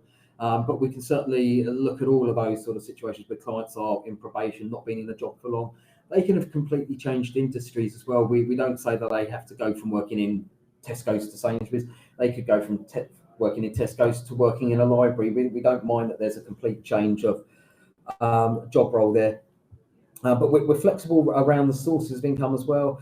We will take 100% benefits and 100% pension. Second jobs, third jobs, as long as they've got 3 months minimum and there's enough hours in the week to do those roles, we will accept those as a form of income. Like I've mentioned, we don't worry too much about probationary periods. We're quite comfortable with those as long as they hit one of the 2 caveats above. And we will accept clients that are on 0-hour contracts or short-term contracts as long as they've got 6 months history in that role. Next slide, please, Tony. So now we're talking about the type of property that the client may own and want to be refinancing.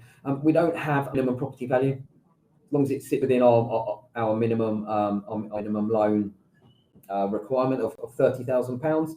So as long as there's the property's worth enough to cover that, we're comfortable with that. Absolutely no minimum property value. We can do a day one refinance, so we can do the simultaneous second charge. We don't have a requirement for them to have lived or owned the property for any amount of time before we will consider doing a second charge. However, the first charge lender therewith may have some stipulations. We lend on properties that are constructed from non-standard materials such as timber or concrete, and we see some really weird and wonderful properties coming in. I've had one a few months back that was a timber framed farmhouse, shall we say, 10 acres of land, had a moat around the property, a separate cottage that was separately metered for gas and electricity, separate council tax bill. We were happy to consider lending against that, whereas other lenders would quite clearly run a country mile from it. High-rise flats, ex-local authority properties, high-rise, deck access flats, all sorts of properties. As long as if there's a title on the property, we will consider it. We may reduce the LTV slightly to reflect this there, but we will certainly consider those, any type of property. Properties potentially with no kitchens and bathroom, where we're doing a second charge, we would look to sort of see that we are funding the installation of a kitchen and bathroom, but we're quite happy to lend on a property that doesn't have a kitchen or bathroom currently. High-rise and masonettes with any number of floors. So we're not worried about 10, 15, 20 floor buildings. We're quite happy to consider those. We will look at valuations where there's been poor remarks from the valuer, negative remarks about the property, or where there's purely a cash valuation. We will consider those. Again, we'll probably look to restrict the loan to value on those, but we will still lend nonetheless. Properties with land, as I mentioned earlier, we've looked at that, properties with 10, 12, 15 acres of land. So we're comfortable looking at all sorts of weird and wonderful properties with potential agricultural restrictions, again, comfortable with those. And we see quite a few semi-commercial properties come to us where the clients are living in the property. It may be a shop downstairs with a flat upstairs. We're quite happy to consider those. We're seeing more and more of those as time goes on. As long as there's 40% of the overall property is used for residential purposes that they live in, we will offer that on a regulated product. Next slide, please, Tony. It's the one that says thank you. That's why I came on. So this is the one that says thank you. Can you hear me, Tony? Yeah, I can hear you, Tony. Yeah. I think we've still got a delay. So there's only been one question so far, and you've actually answered both questions that you set yourself within the presentation. So I won't ask either of those. So let's just click on to that one, the one that says questions. So, oh, good. Someone else is typing.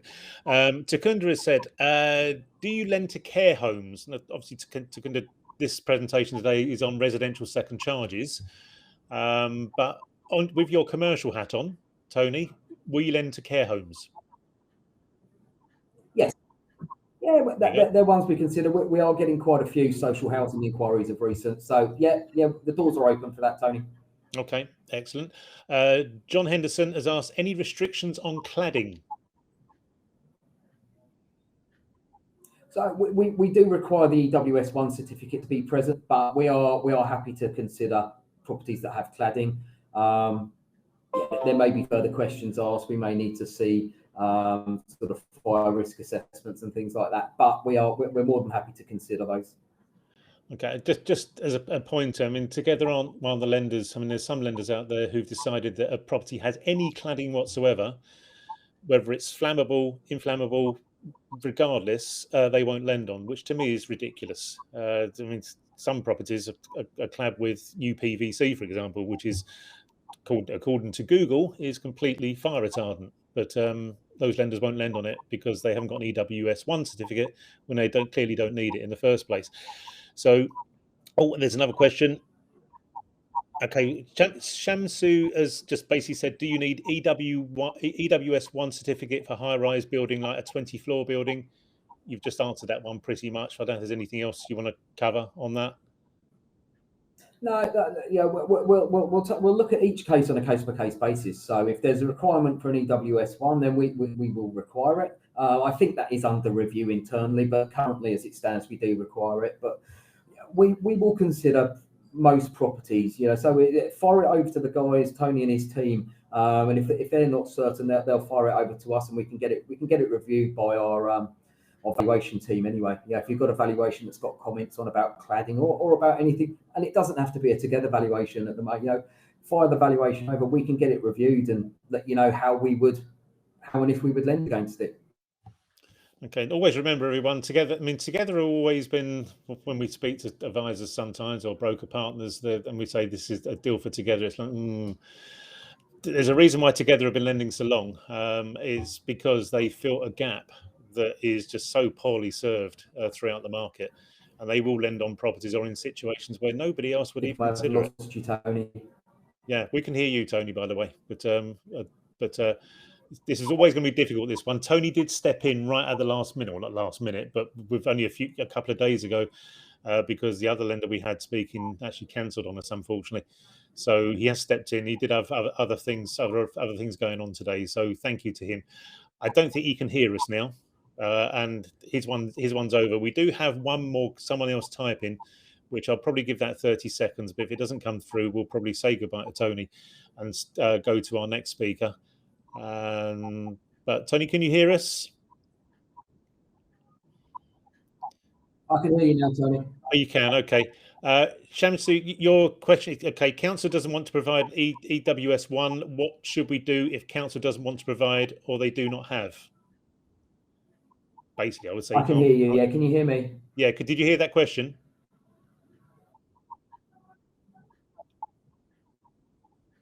Did you hear it? I don't think so. Tony, we're going to wave goodbye now, I think, because you can't hear us. You keep freezing on the screen as well. So thank you. I don't know if you can hear this or not. Yeah, apologies for the I'll bad wave internet. and put thumbs up. Okay. And Thanks, Simon guys. will remove him from that. That was always going to be difficult. He's working from a mobile phone in a hotel somewhere in Birmingham. So it was always going to be a tough one. Our next speaker, our final speaker or final lender speaker is now in the room. So we will change the slides over and hopefully he will appear any second. Okay, he was in the room. Is he now still in the room? Let's just check. Yeah, he is. Excellent. And he's just about to appear. And there's Josh. Josh, how are you? Really well, thanks, Tony. Can you hear me? I can hear you perfectly. There you go. The wonders of a good broadband connection. That's what you get. Okay, Josh is an old friend of the show. He used to do quite a few of our shows when we used to be out on the road doing these. He's not done a show for about a year or so now. But the This is how highly we rate Josh. Josh, I've already spoken to him on this. We haven't formalised anything yet, but probably in 2024 he will be one of our Sutton and the Specialist speakers. Where we just have an hour chewing the fat and talking about a certain subject. So watch out for that one. Say we discussed it briefly at a recent show. He is on our very, very, very reduced list of people that I would trust to actually do one of those. So Josh, watch this space because I'll be contacting you soon. Okay, so we have Josh Knight, Octane Capital, and he's here to talk about bridging today. You should have received their bridging sales guide via email this morning. We'll tell you exactly what they're able to do. A little bit about Josh. He joined Octane in early 2018 as Business Development Manager. 5.5 years later, he now holds the position of Sales and Marketing Director, congratulations, and is part of the firm's senior management team. Josh's experience in managing intermediary relationships spans both private equity and property finance, seeing him hold positions at GMAC RFC, Octopus Investments and Mariana Capital before joining Octane. Josh has found his passion in specialist lending. He enjoys working on complex cases and helping his brokers to find solutions for their clients. And his claim to fame, which has been the same since lockdown, but it's a pretty good one. During 2020, during one of the lockdowns, Josh ran 5 marathons in 7 days, raising close to £3,000 for NHS charities together, who supported NHS staff on the front line. So as always, Josh, when you're at one of our shows, well done and thank you for that. Okay, it's over to Josh. I will see you in about 20 minutes-ish. Good luck. Thanks very much, Tony. And hello, everybody. Thank you for giving us some of your time today. My name's Josh. I'm Octane Sales and Marketing Director. For anyone that's not familiar with us, I'll just give you a quick 30 seconds rundown of who we are. We are a specialist non-regulated lender. We are about 6.5 years old. And I suppose despite being quite a young company, we are scaling the business very quickly. We've already surpassed £1.5 billion of lending. Our loan book is over £500 million. So that's a pretty steep trajectory, and it's something that we're really proud of. One of the reasons we've been able to achieve that so far is that we're well funded. Octane are a joint venture with our funding line. They're an institution with significant assets under management, and they own a significant stake in Octane, as well as being our sole funding line. And that gives us real stability in terms of funding, but it also means that we could lend at scale right from when we first launched. We've won a few awards along the way, which I won't bore you with, but let's get stuck into the presentation. What I wanted to do is, I didn't want this just to be too product pushy. So what I've tried to do is look back at the last 8 or 9 months of lending that Octane have done. And I've tried to look at some trends that we've noticed in the market and where we think opportunities lie for brokers as a result of those trends, and how our products can help you unlock those opportunities. So let's start with an obvious one, and this will come as no surprise. It's becoming more challenging to be a landlord in this country, whether it's tax or legislative change, EPC requirements, the chaos that's happening in the buy-to-let market in terms of affordability and products being pulled and rates changing left, right and centre. And as a result of that, what we're noticing is that many landlords are becoming tired of all of the challenges that this presents to them. And many are, if you look in the media, you'll see lots of reports of an apparent exodus of landlords from the market. And that obviously creates quite a negative view. We at Octane actually hold a much more positive view. And that's because a lot of the investors that we deal with are actively looking for ways of making their investments work harder for them, engineering more value in their portfolios. And this is a great example of that. Looking back at all of the loans that Octane have completed in 2023 so far, 30% of them have been house to HMO conversions. I'll come on to talk about our product in a minute, but let's just talk about this at a high level. That is a great indication that there are lots of investors out there who are looking to improve the yields in their portfolios. Taking a single let investment of property into an HMO can really increase your rental yield and really improve your bottom line. So house to HMO conversions are clearly, an opportunity worth focusing on. The other thing to note for anyone that's not familiar is that the barriers to entry for new HMO investors is actually quite low. There are still big parts of the UK with no Article 4 direction, and I can explain that in more detail at the end if you want me to. But if you have a house in an area that doesn't have an Article 4 direction, you can convert that house into an HMO of up to 6 bedrooms with no planning permission. You don't need to seek approval from, and you don't even need to tell the council that you plan to turn the house into an HMO.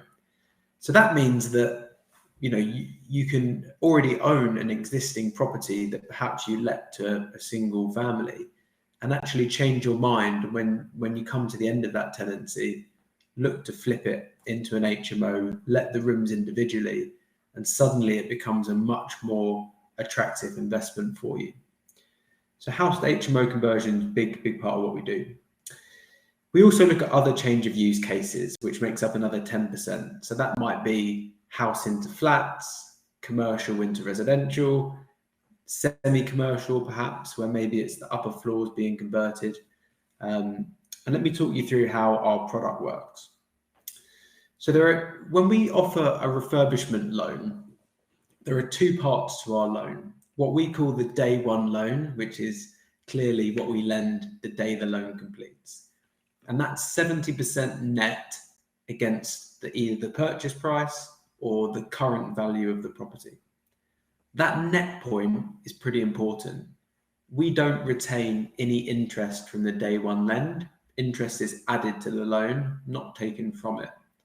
And the result of that is that you get a pretty high day one advance. If you think about another lender that maybe retains and deducts interest, your 70 is actually more like 60 because or maybe even less, because you've deducted interest, whereas we're adding it.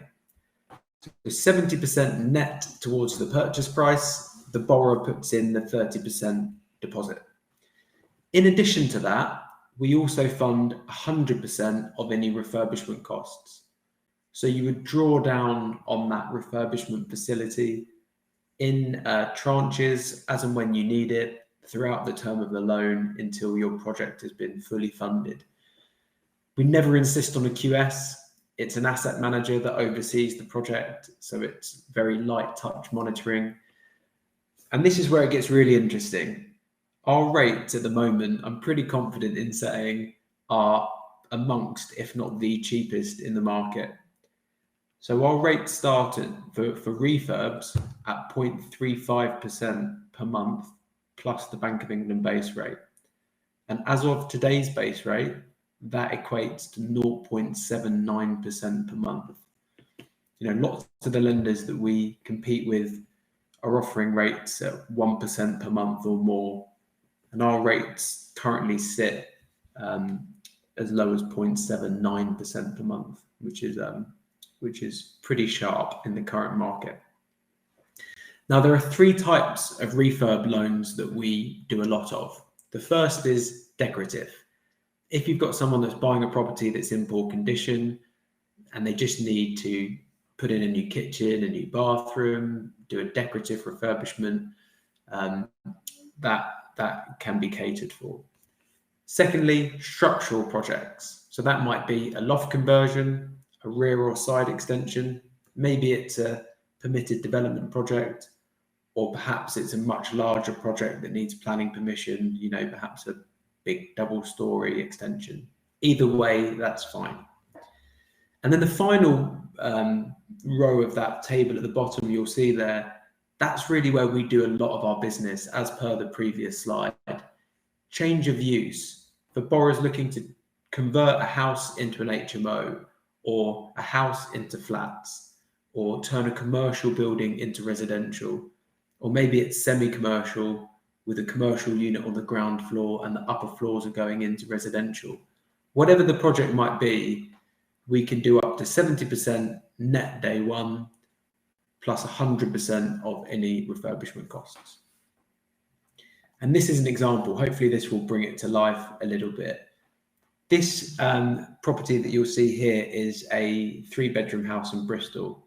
Bristol, by the way, is a real hotbed at the moment for HMO conversions, because about half of the city has no Article 4 direction. So you can convert houses into HMOs with no planning permission, up to 6 bedrooms. So this is a 3-bed house. Our borrower wanted to do just that. He wanted to buy it for 320,000 and then spend 175,000 converting it into a 6-bedroom HMO. So how do we approach this? Well, as I said, in 2 parts. We do 70% net against the £320,000 purchase price. Borrower puts in 30, we put in 70. And then we fund 100% of any refurbishment costs. So 175,000 is what was needed to convert the property.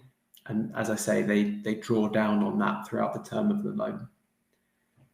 12-month term, 2% arrangement fee, no exit fees. That's typically how we work. And the rate in this case, 0.38% per month plus the base rate, which is 0.82% per month as of today. Hopefully that will make sense on how we would structure that sort of deal. The second opportunity for brokers, I think, relates to how slowly new build properties are taking to sell. And I've put a few headlines on the screen that you'll see there. The most interesting one that I saw recently was that one in the top left, which was some Zoopla data from the spring that said that new build properties are taking almost twice as long to sell this year in comparison to last year. And it's something that we've noticed across the whole market. Obviously, a big part of our book is new build properties. So we have a really firm grasp on what's happening in the market and how quickly those properties are selling. And they're taking a lot longer to sell. And that, I don't think that will be any surprise. You know, a lot of home buyers at the moment are really sitting on their hands, trying to work out whether now is the right time to move. Perhaps they're waiting for the mortgage market, you know, the residential mortgage market to settle before making a decision. But where does that create an opportunity for you on the call? And we think that a big part of that lies in what's called developer exit finance. Now, forgive me if you're familiar with that term, but I'll just explain it quickly. If you have a client that is a developer, house builder or a developer, and they have built properties using development finance, if they don't feel like they have enough time left on their existing development loan to market and sell those properties once they've built them, a developer exit loan can refinance the development debt and just give them a bit more breathing space to sell those properties. Now, of course, this is a massive opportunity right now. Because properties are taking so long to sell, there will be hundreds of developers in the UK that will be really concerned that they won't have enough time on their existing loan with their development lender to market and sell those properties.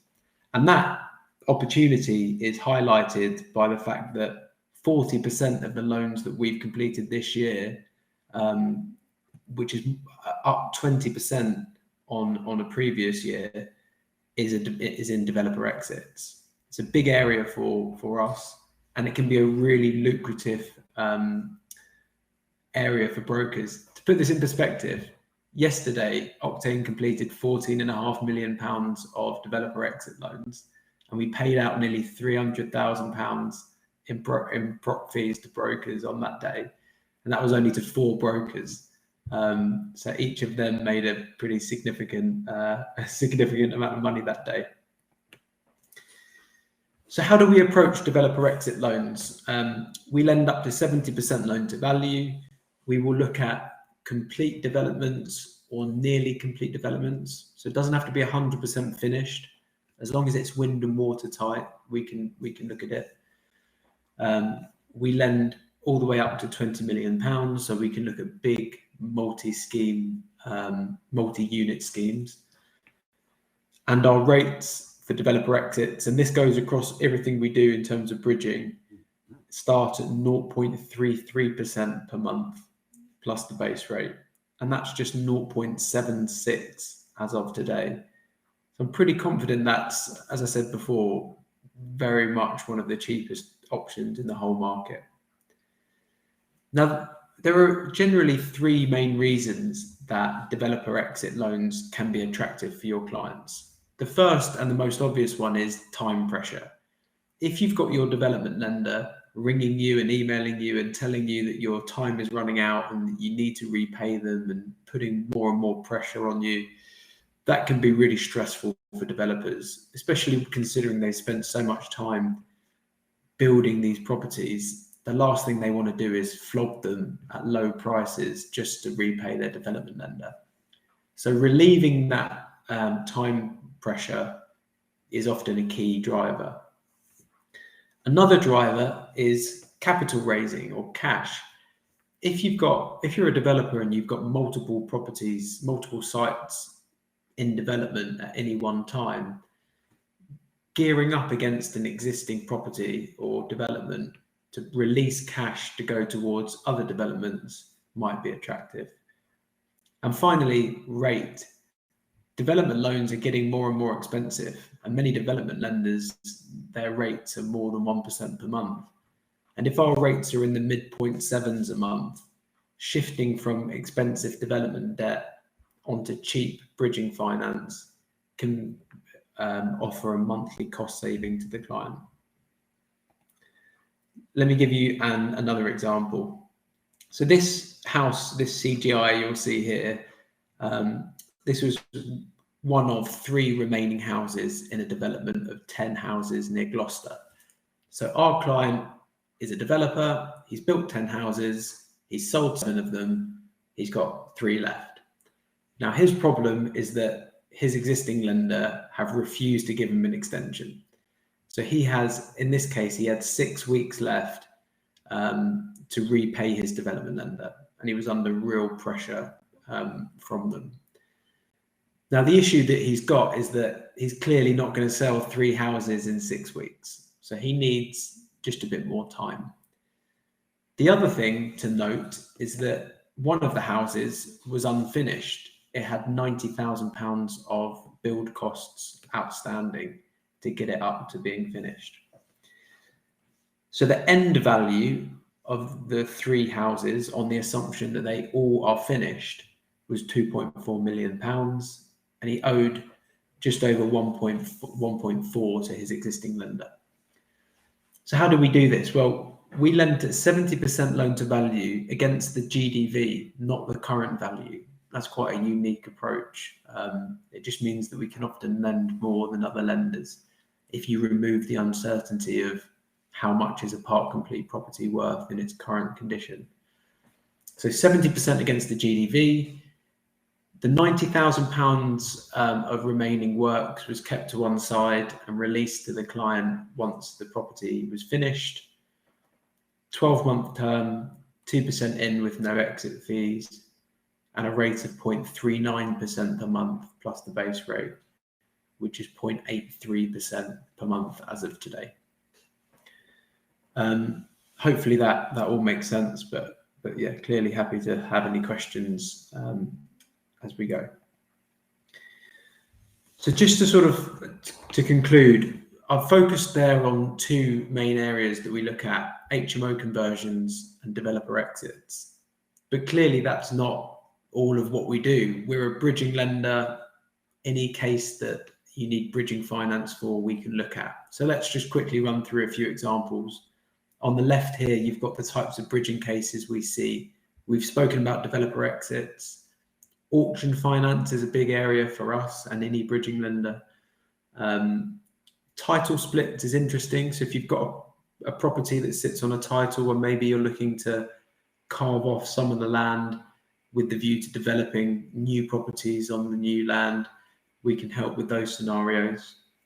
Complex borrowers, as Tony's team know really well, we can do foreign nationals, expats, first-time buyers, bad credit, all of that glamorous end of the market. We can do those deals too.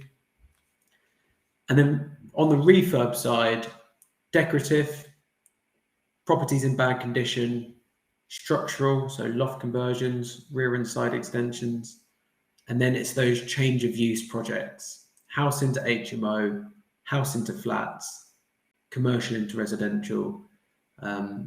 That's our focus. Questions? Perfect And timing. Tony? Josh, as always, absolutely superb. Thank you very much. Nice. I wouldn't expect any less. Paul Tubb has asked, refurb product, do you stress test the background buy-to-let portfolio? No, so that we never have to stress test anything when it comes to bridging. It's just not in our mind at all. So no, never. All we would obviously do as a broker would be just to ensure that there is an exit in place, and there's not something that is going to mean the client cannot exit the deal, and it would have to, if they want to keep the properties, that they're not they're so highly geared that they'll just never be able to get anything at all. But there's lenders out there that will cover that anyway, those type of situations. Joe McDonald has asked, can you fund a development purchase if it's a flat above commercial, which is retail, but next door is a Subway? Yeah, so we've got no issue with residential above commercial or residential near or next to commercial. So yeah, no problem with that at all. So if it's just a purchase, we can do a bridge. If it's a purchase and a refurb, then remember we can do a bridge plus any refurbishment works. Okay.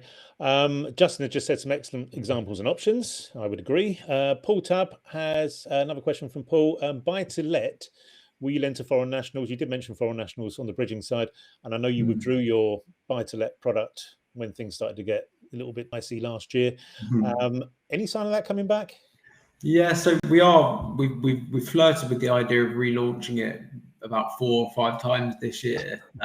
We haven't relaunched it just because it's been so difficult with rates all over the place, swap rates going crazy, to get the pricing right. I suspect it'll be 2024, but we will relaunch that product, and clearly Tony and his team will be the first to know when we do. But on foreign nationals, we are lending to foreign nationals right now, albeit just on bridging. We're pretty flexible on that. We can look at people that don't live in the UK. You don't have to have any credit footprint in the country at all. So if it's just a bridge to purchase, we can do foreign nationals at the moment. An advantage of a company like Octane is the people behind it. I've known the CEO since he launched Drawbridge Finance, which then became, was it Drawbridge, then became Dragonfly, that then became Octopus, I think it was, going back a while. Other director, we know him as Smithy, I seem to have known forever. It is forever as well. So they are good in it, and because that they are so experienced in what they do, they're willing to actually do stuff a lot of others won't, because they understand it better and they've experienced it. And because of that, it just means we can get more business through a lender like Octane. There is one more question being just typed at the moment. There it is. Bridging rates criteria for foreign nationals, are they the same? No. So foreign nationals, you would see a slight increase in the rate to reflect the higher risk. But I mean, our rates, just to give you a sort of range, they start at 0.76 and they go up to 0.86. So you'll never see rates lower or higher than that. So it will sit, even if it's for a foreign national, somewhere in that 0.76 to 0.86 range. So it's a far cry from the 1% per month that you're seeing from most bridging lenders at the moment. It is just markedly cheaper. Absolutely. We are running well ahead of time today, so I might just see if there's anything on Josh's questions that he set himself that he hasn't already covered. He just covered the first question literally within the last 30 seconds. He's covered the second one. How does 70% LTV net day one on refurbs compare to the rest of the market? Yeah, well, good question from myself there. It's pretty high, and a lot of people say to us, "Oh, well, I can get 75% from elsewhere," and you've got to be careful. If somebody's doing 75% gross, and then they're deducting fees, and then they're deducting interest, that 75 is actually more like 60 or 65 at best. So it's actually more like 60 or 65 net.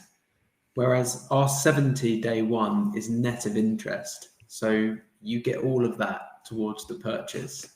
So it's a pretty high day one advance towards a purchase price. Okay, the research we've done, looking at cases we've done in the past, normally a 75% gross LTV works out to around 63% net on average. So you can see it's a massive advantage to have something at 70%. That will also has all the other benefits that Josh has already covered. Mohammed has said, do you have buy-to-let products for foreign nationals? If you mean term products, Mohammed, then no, that's been temporarily withdrawn back in 2024. But certainly for bridging, absolutely. And John has just asked, okay, probably a bit of confusion here, John, because this is, I think you said West 1. If you mean Octane, then contact us afterwards and we can help sort that out for you. I presume it's Octane. So, right, we're 12:15. We're a good 10 minutes ahead of schedule. So, Josh, thank you very much indeed, as always. We'll see you very, very soon. Great presentation and great feedback already for you. So, everyone, make sure you give your marks for Josh when you come to the end of today on the feedback form and mark him accordingly. Simon will remove you from the room, Josh. I'll let you get back to your very, very busy day. And thank you. Thank you, guys. Cheers. Okay, and I need just to get my clicker. Okay, this is brand new, what I'm doing today. There's far less slides and probably just more for me to talk, a little bit more for me to talk about. So do forgive me if I stutter a little bit, only because some of these slides I only finished about 11 o'clock last night. So who are we? If you don't know who we are, Specialist Hub, I explained earlier on, Specialist Financial Services Limited, the company set up all the way back in 2004. I've been doing this almost 40 years now, minus 6 days. So I like to think that we know what we're doing. And I'll come on to some of the reasons why I think we're different to others out in the marketplace. But certainly what we offer, I mean, there's a term that I absolutely despise within the market, which has just completely gone out of my head, which is master broker. I absolutely despise that term, always have done. I'd never, ever use it. We see anyone that's placing business with us to place with a lender because of our lender relationships, because of our exclusives we've got as a broker partner. Quite simply that, because we're in partnership to get the end result, which is twofold, which is to get that loan for the client that they're after, that loan or mortgage, and to earn money from it. And that's why we're here. And we obviously want to do it in a compliant manner, in a manner that means the client is going to walk away happy. And I've just realized I've not done the prize draw. So in what we're trying to do, I'm going to try and get Josh back because we've got the £100 prize draw. And guess what? I've forgotten to bloody do it. Just remembered. Right. I'll carry on. Yeah, so just basically we're doing a compliant manner and the end result is where we want it to be. And that is one reason why we have so few complaints. I mean, literally in 20 years, and 19 years now, we've had, I believe it's 5 complaints, quite literally, that have been genuine. There haven't been PPI companies or PPI ambulance chasers trying to say we sold PPI to somebody that we didn't because we never sold it, as an example. Our service, quite simply, is packaged and introduced. So either we give the advice, which would be obviously introduced only, we give the advice to the borrower, you just hand us over the details, or packaged, you give the advice and we do all the legwork with the lender, doing basically instructing the surveys, doing everything else in the background, the standard way of doing it. But my staff are experienced enough to do both. That's the main thing I want to say, because they've been doing it a long time. A little bit about why we're different. Not the products we offer. The products we offer are exactly the same as anybody else in the marketplace. It quite simply is our lender relationships, because I've been doing this a long time. My staff have been doing it a long time. We're held in very high regard by the lender market. I've never heard a bad word said about us by any lenders. So we must know what we're doing and we must do it well. And the feedback we get from lenders is always excellent. I've never had situations where lenders come to me and say, no, you could have packaged that a bit better. It just doesn't happen. So that's very important. Lender relationships to me is incredibly important. Why are we different? It's the people we employ. When someone comes for an interview with me, just to even get through the door, they've got to have a minimum 5 years experience in specialist financial services. in what we do, not working behind the counter at Nationwide. It's got to be within our industry, and that is absolutely vital. The second most important thing is mature with life experience. Now, average age in my office is probably in the late 30s, probably maybe about 40 now.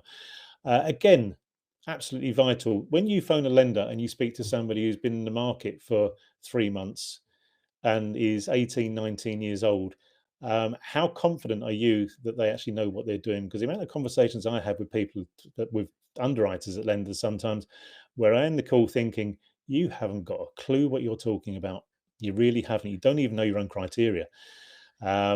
It's a real worry. So I find that employing people that are mature with life experience and have seen it and have done it is incredibly important, because on the rare occasion that something does go wrong, my staff are in a position to realize it goes wrong almost immediately and have the experience to deal with it. That's why we don't get complaints, because we basically, it's already been dealt with. Sometimes we're not 100% perfect. Sometimes things will go wrong.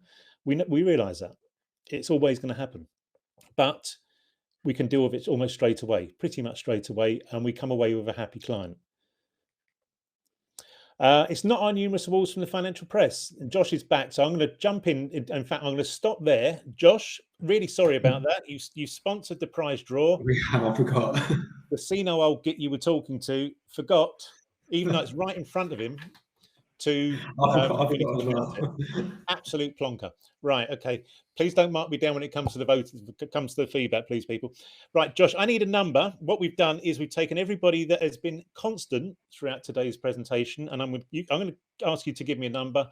I will call out the name. If that person says here or thank you or whatever they want to, just respond in the type your message within about 10-15 seconds, and then you have won yourself 100 quid in Amazon vouchers. So Josh, any number please between 1 and 63.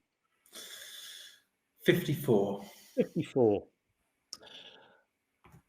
I saw this one earlier and I thought, if it's this guy, I've got to pronounce his surname correctly, so you probably all know who he is. So the winner is Stefan Olenschläger. I'm hoping I pronounced that right. I've spoken to Stefan on numerous occasions, but his surname is an unusual one. Stefan, are you there? Please type something in the box. I'll see if Stefan's still in the room, actually. I'll give him another few seconds. Really sorry about this, everybody. It should have been dealt with before.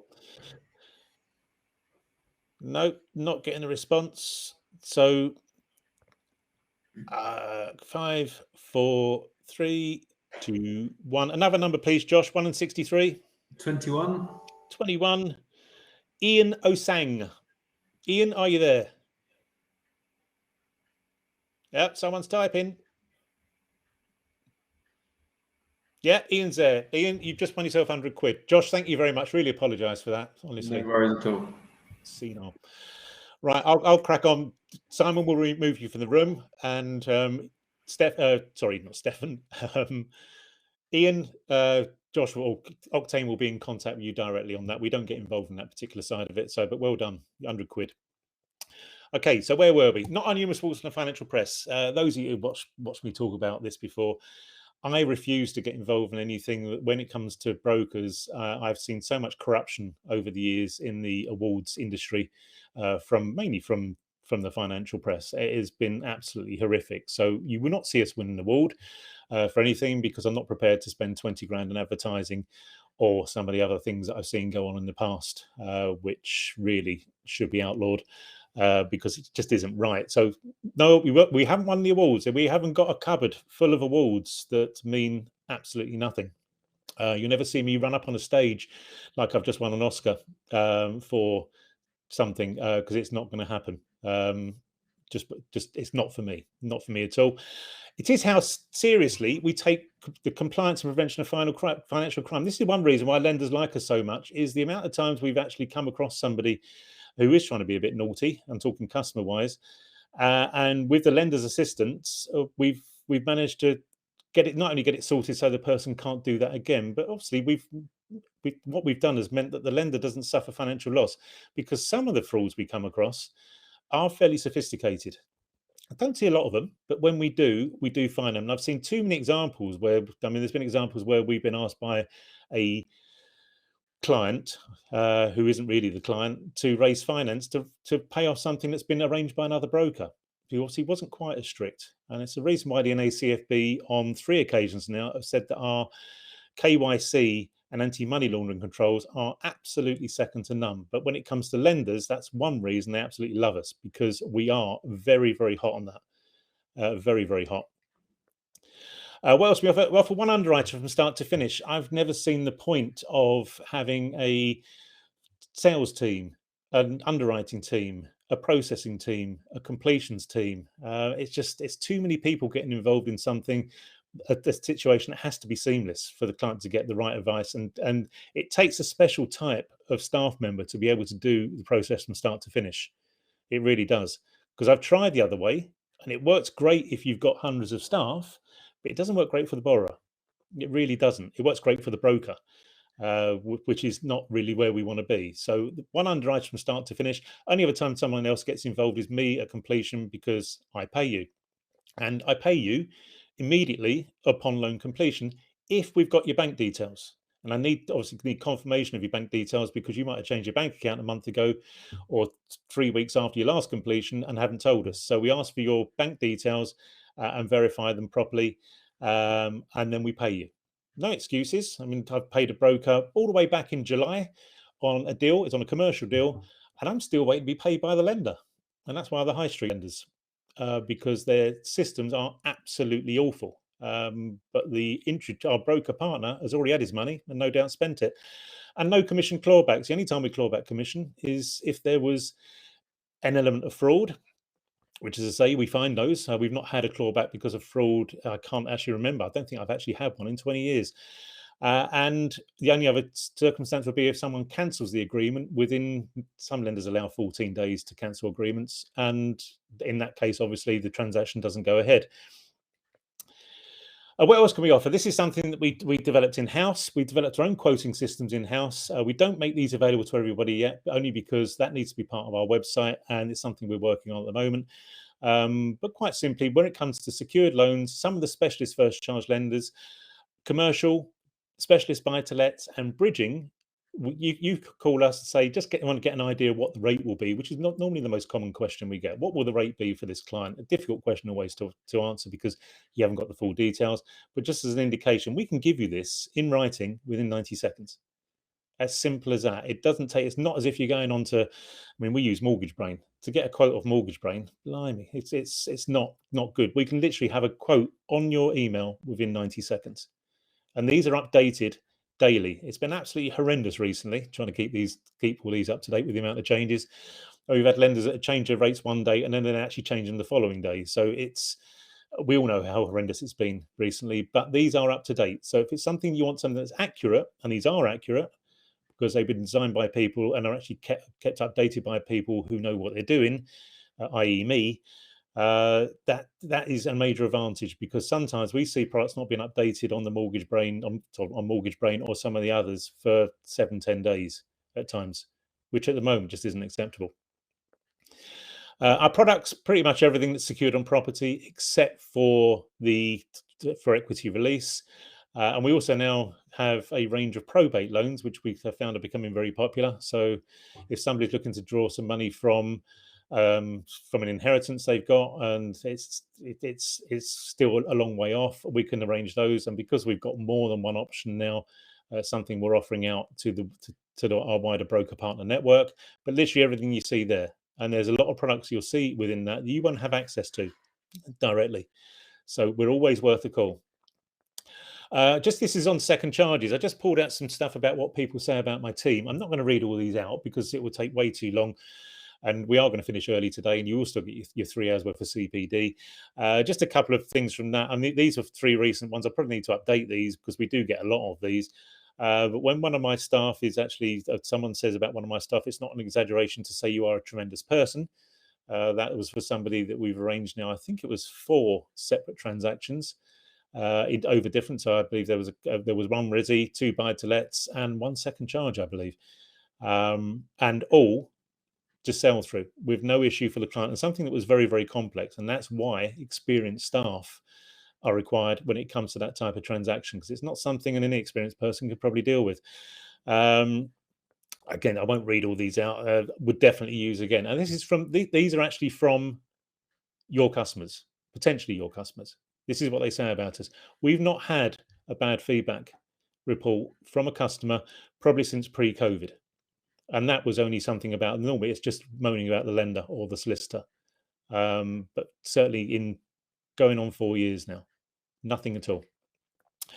A few case studies I just want to cover. I added these in last night because I thought it might just be good to finish off with some case studies.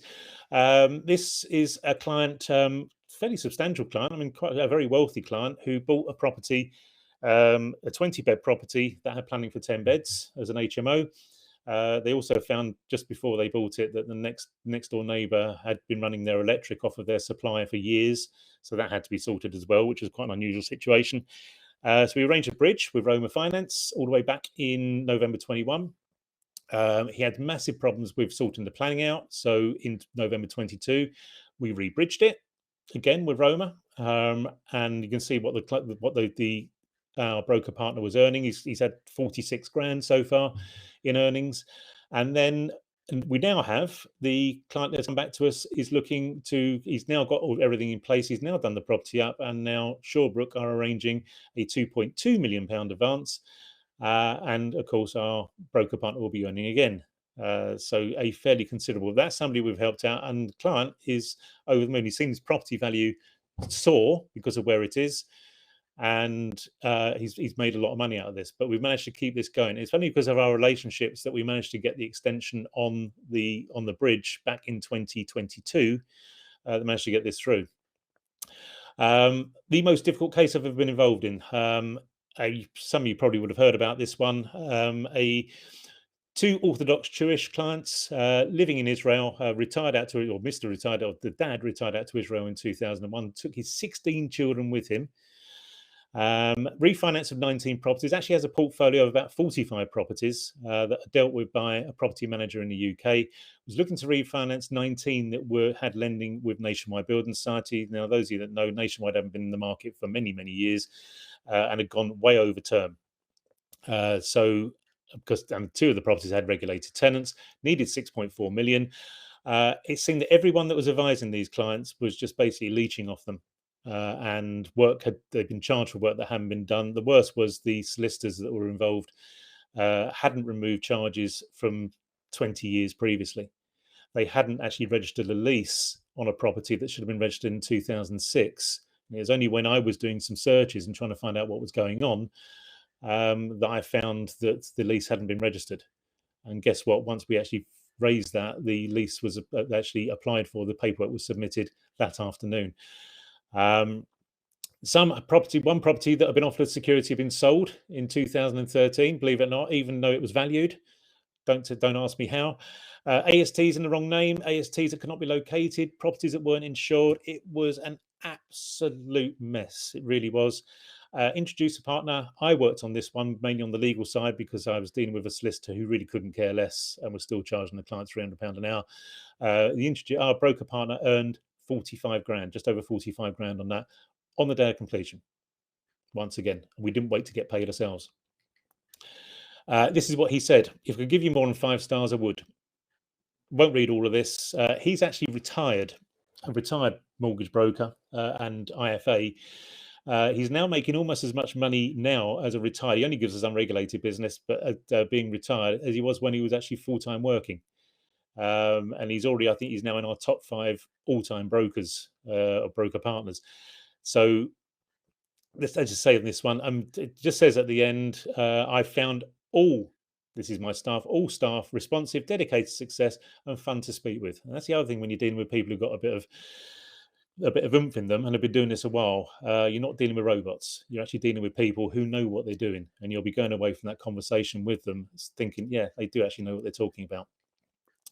Another case study. This was probably the second most difficult case I've ever dealt with. 2 elderly titled individuals came to us in the middle of lockdown. Couldn't understand why no lender in lockdown would lend money to them, even though they were 86 and 82. I did try to explain why, but they really didn't understand it.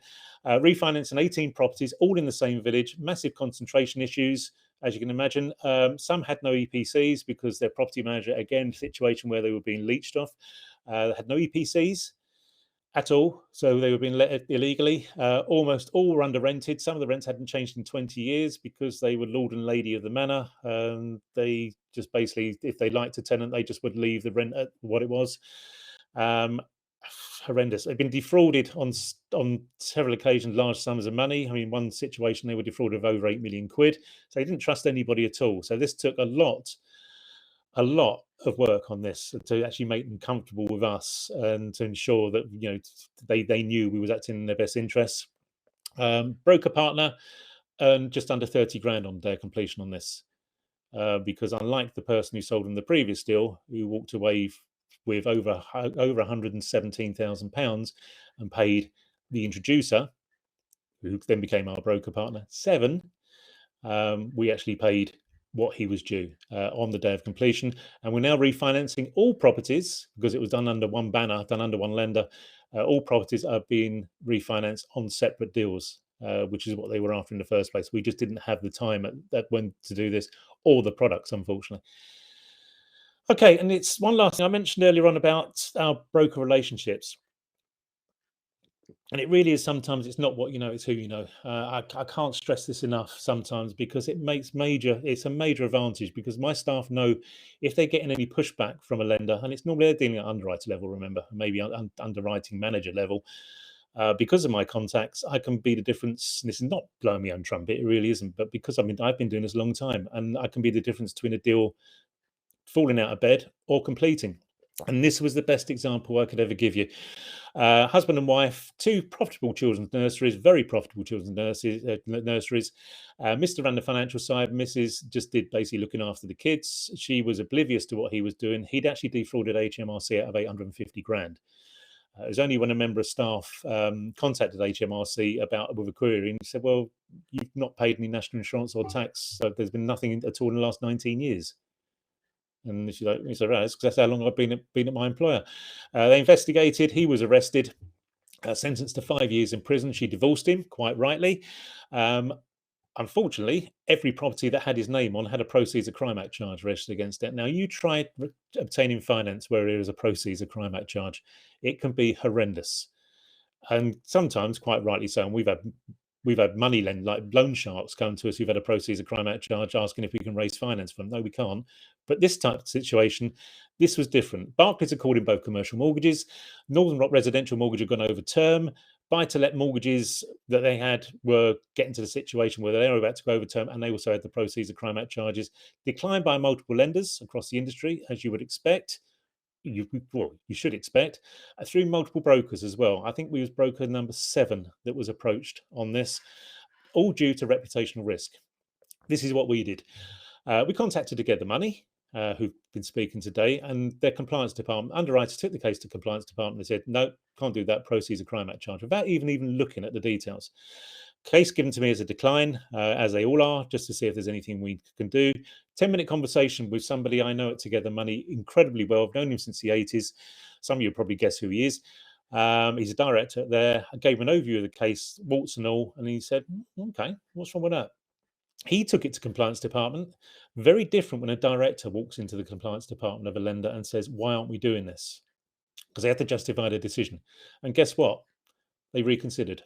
And guess what? 10 minutes later, director of Together came to me, called me back saying, yeah, we'll do that.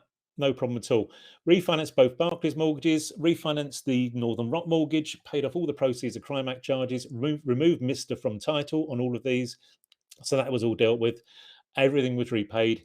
Introducer earned just under 12 grand on the day of completion. And now the client, with our help, has gone back on every single property they own, and she's refinanced back onto the high street. She would have lost literally everything if we hadn't got involved. And that was the stage she was at. Barclays were to say they called them in, about to instruct LPA receivers, and one phone call actually saved everything. And I speak to this woman probably once or twice every year, and she still, every single time, cannot thank me enough or thank us enough for what we was able to do. Okay, if you want to submit a case, if you like what you heard today, you want to submit a case on our feedback form that's coming up very, very soon. You can actually just say what type of inquiry you have that you want to speak to us about, we will call you straight back. You can complete a decision in principle form that we should already have sent you. If not, they're downloadable from the website. There's one for every product. Go to our website. You can submit cases online, or alternatively, just go old school. Just pick up the phone and give us a call. Normally, the best way I tend to find, and we can cover off what you need to, if the situation with the case. LinkedIn, you probably have received, if we can find you. If your name's John Smith, it's probably unlikely, but if we found you, probably receive a request to link with me. But if you would please follow Specialist Hub on LinkedIn, that would be great. I've given my team a target of 1,000 followers by the end of November, so that'd be great if we could reach that with your help. And if you've liked what you've seen today, if you're already registered with us, but you will need to actually sign an agency application form. Alternatively, you can complete the agency application online, and that then does the job as well. That's entirely up to you. Either way. But to actually receive commission from us, we must have one of these back, as I believe is an FCA rule.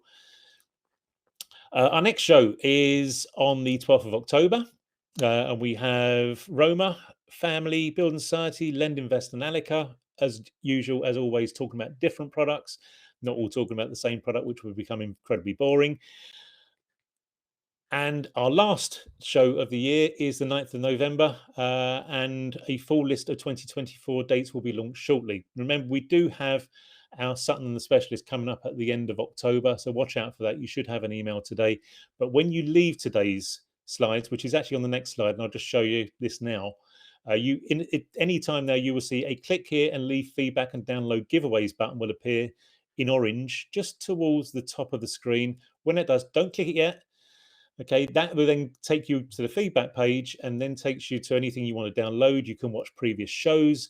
We've now had over 350 people watch our show with Robert Sinclair, and a similar number, I believe, for the first one we did with Roger Morris, as you can see in there. Any downloads you want are also available there too. Your CPD certificate will be emailed to you again by close of business tomorrow. And as I said right at the start of this, if you haven't received it, check your spam first and then give us a call. I guarantee we'll probably have 5 calls tomorrow where they are sitting in spam. But please check your spam first, because it will probably be sitting there. Okay, one other thing you can do if you can help us out, these are all free. This is something that the lenders don't pay for this. It's not like the sort of shows that you might see online that are done by the financial press where they're charging lenders anything up to $1,000 to talk for 20 minutes, 25 minutes. These are completely free to delegates, completely free to lenders. Help us out. Just leave, if you'd like to, again, what you've heard today, just go on Google or Trustpilot, search Specialist Hub, not Specialists Hub plural, because that's a completely different company, and just give us a review. That would be absolutely great. Thank you to today's sponsor once again, West One. And lastly, where are we? 12:41, 20 minutes before time. So you get an extra 20 minutes of your working day, but you still get your CPD. Enjoy the rest of your day. And we'll hope to see you again soon. I'm off on holiday tomorrow, thankfully. So let's say next Wednesday, I'll be lying on a sunbed somewhere celebrating my 40 years. But thanks once again for everyone attending. Cheers.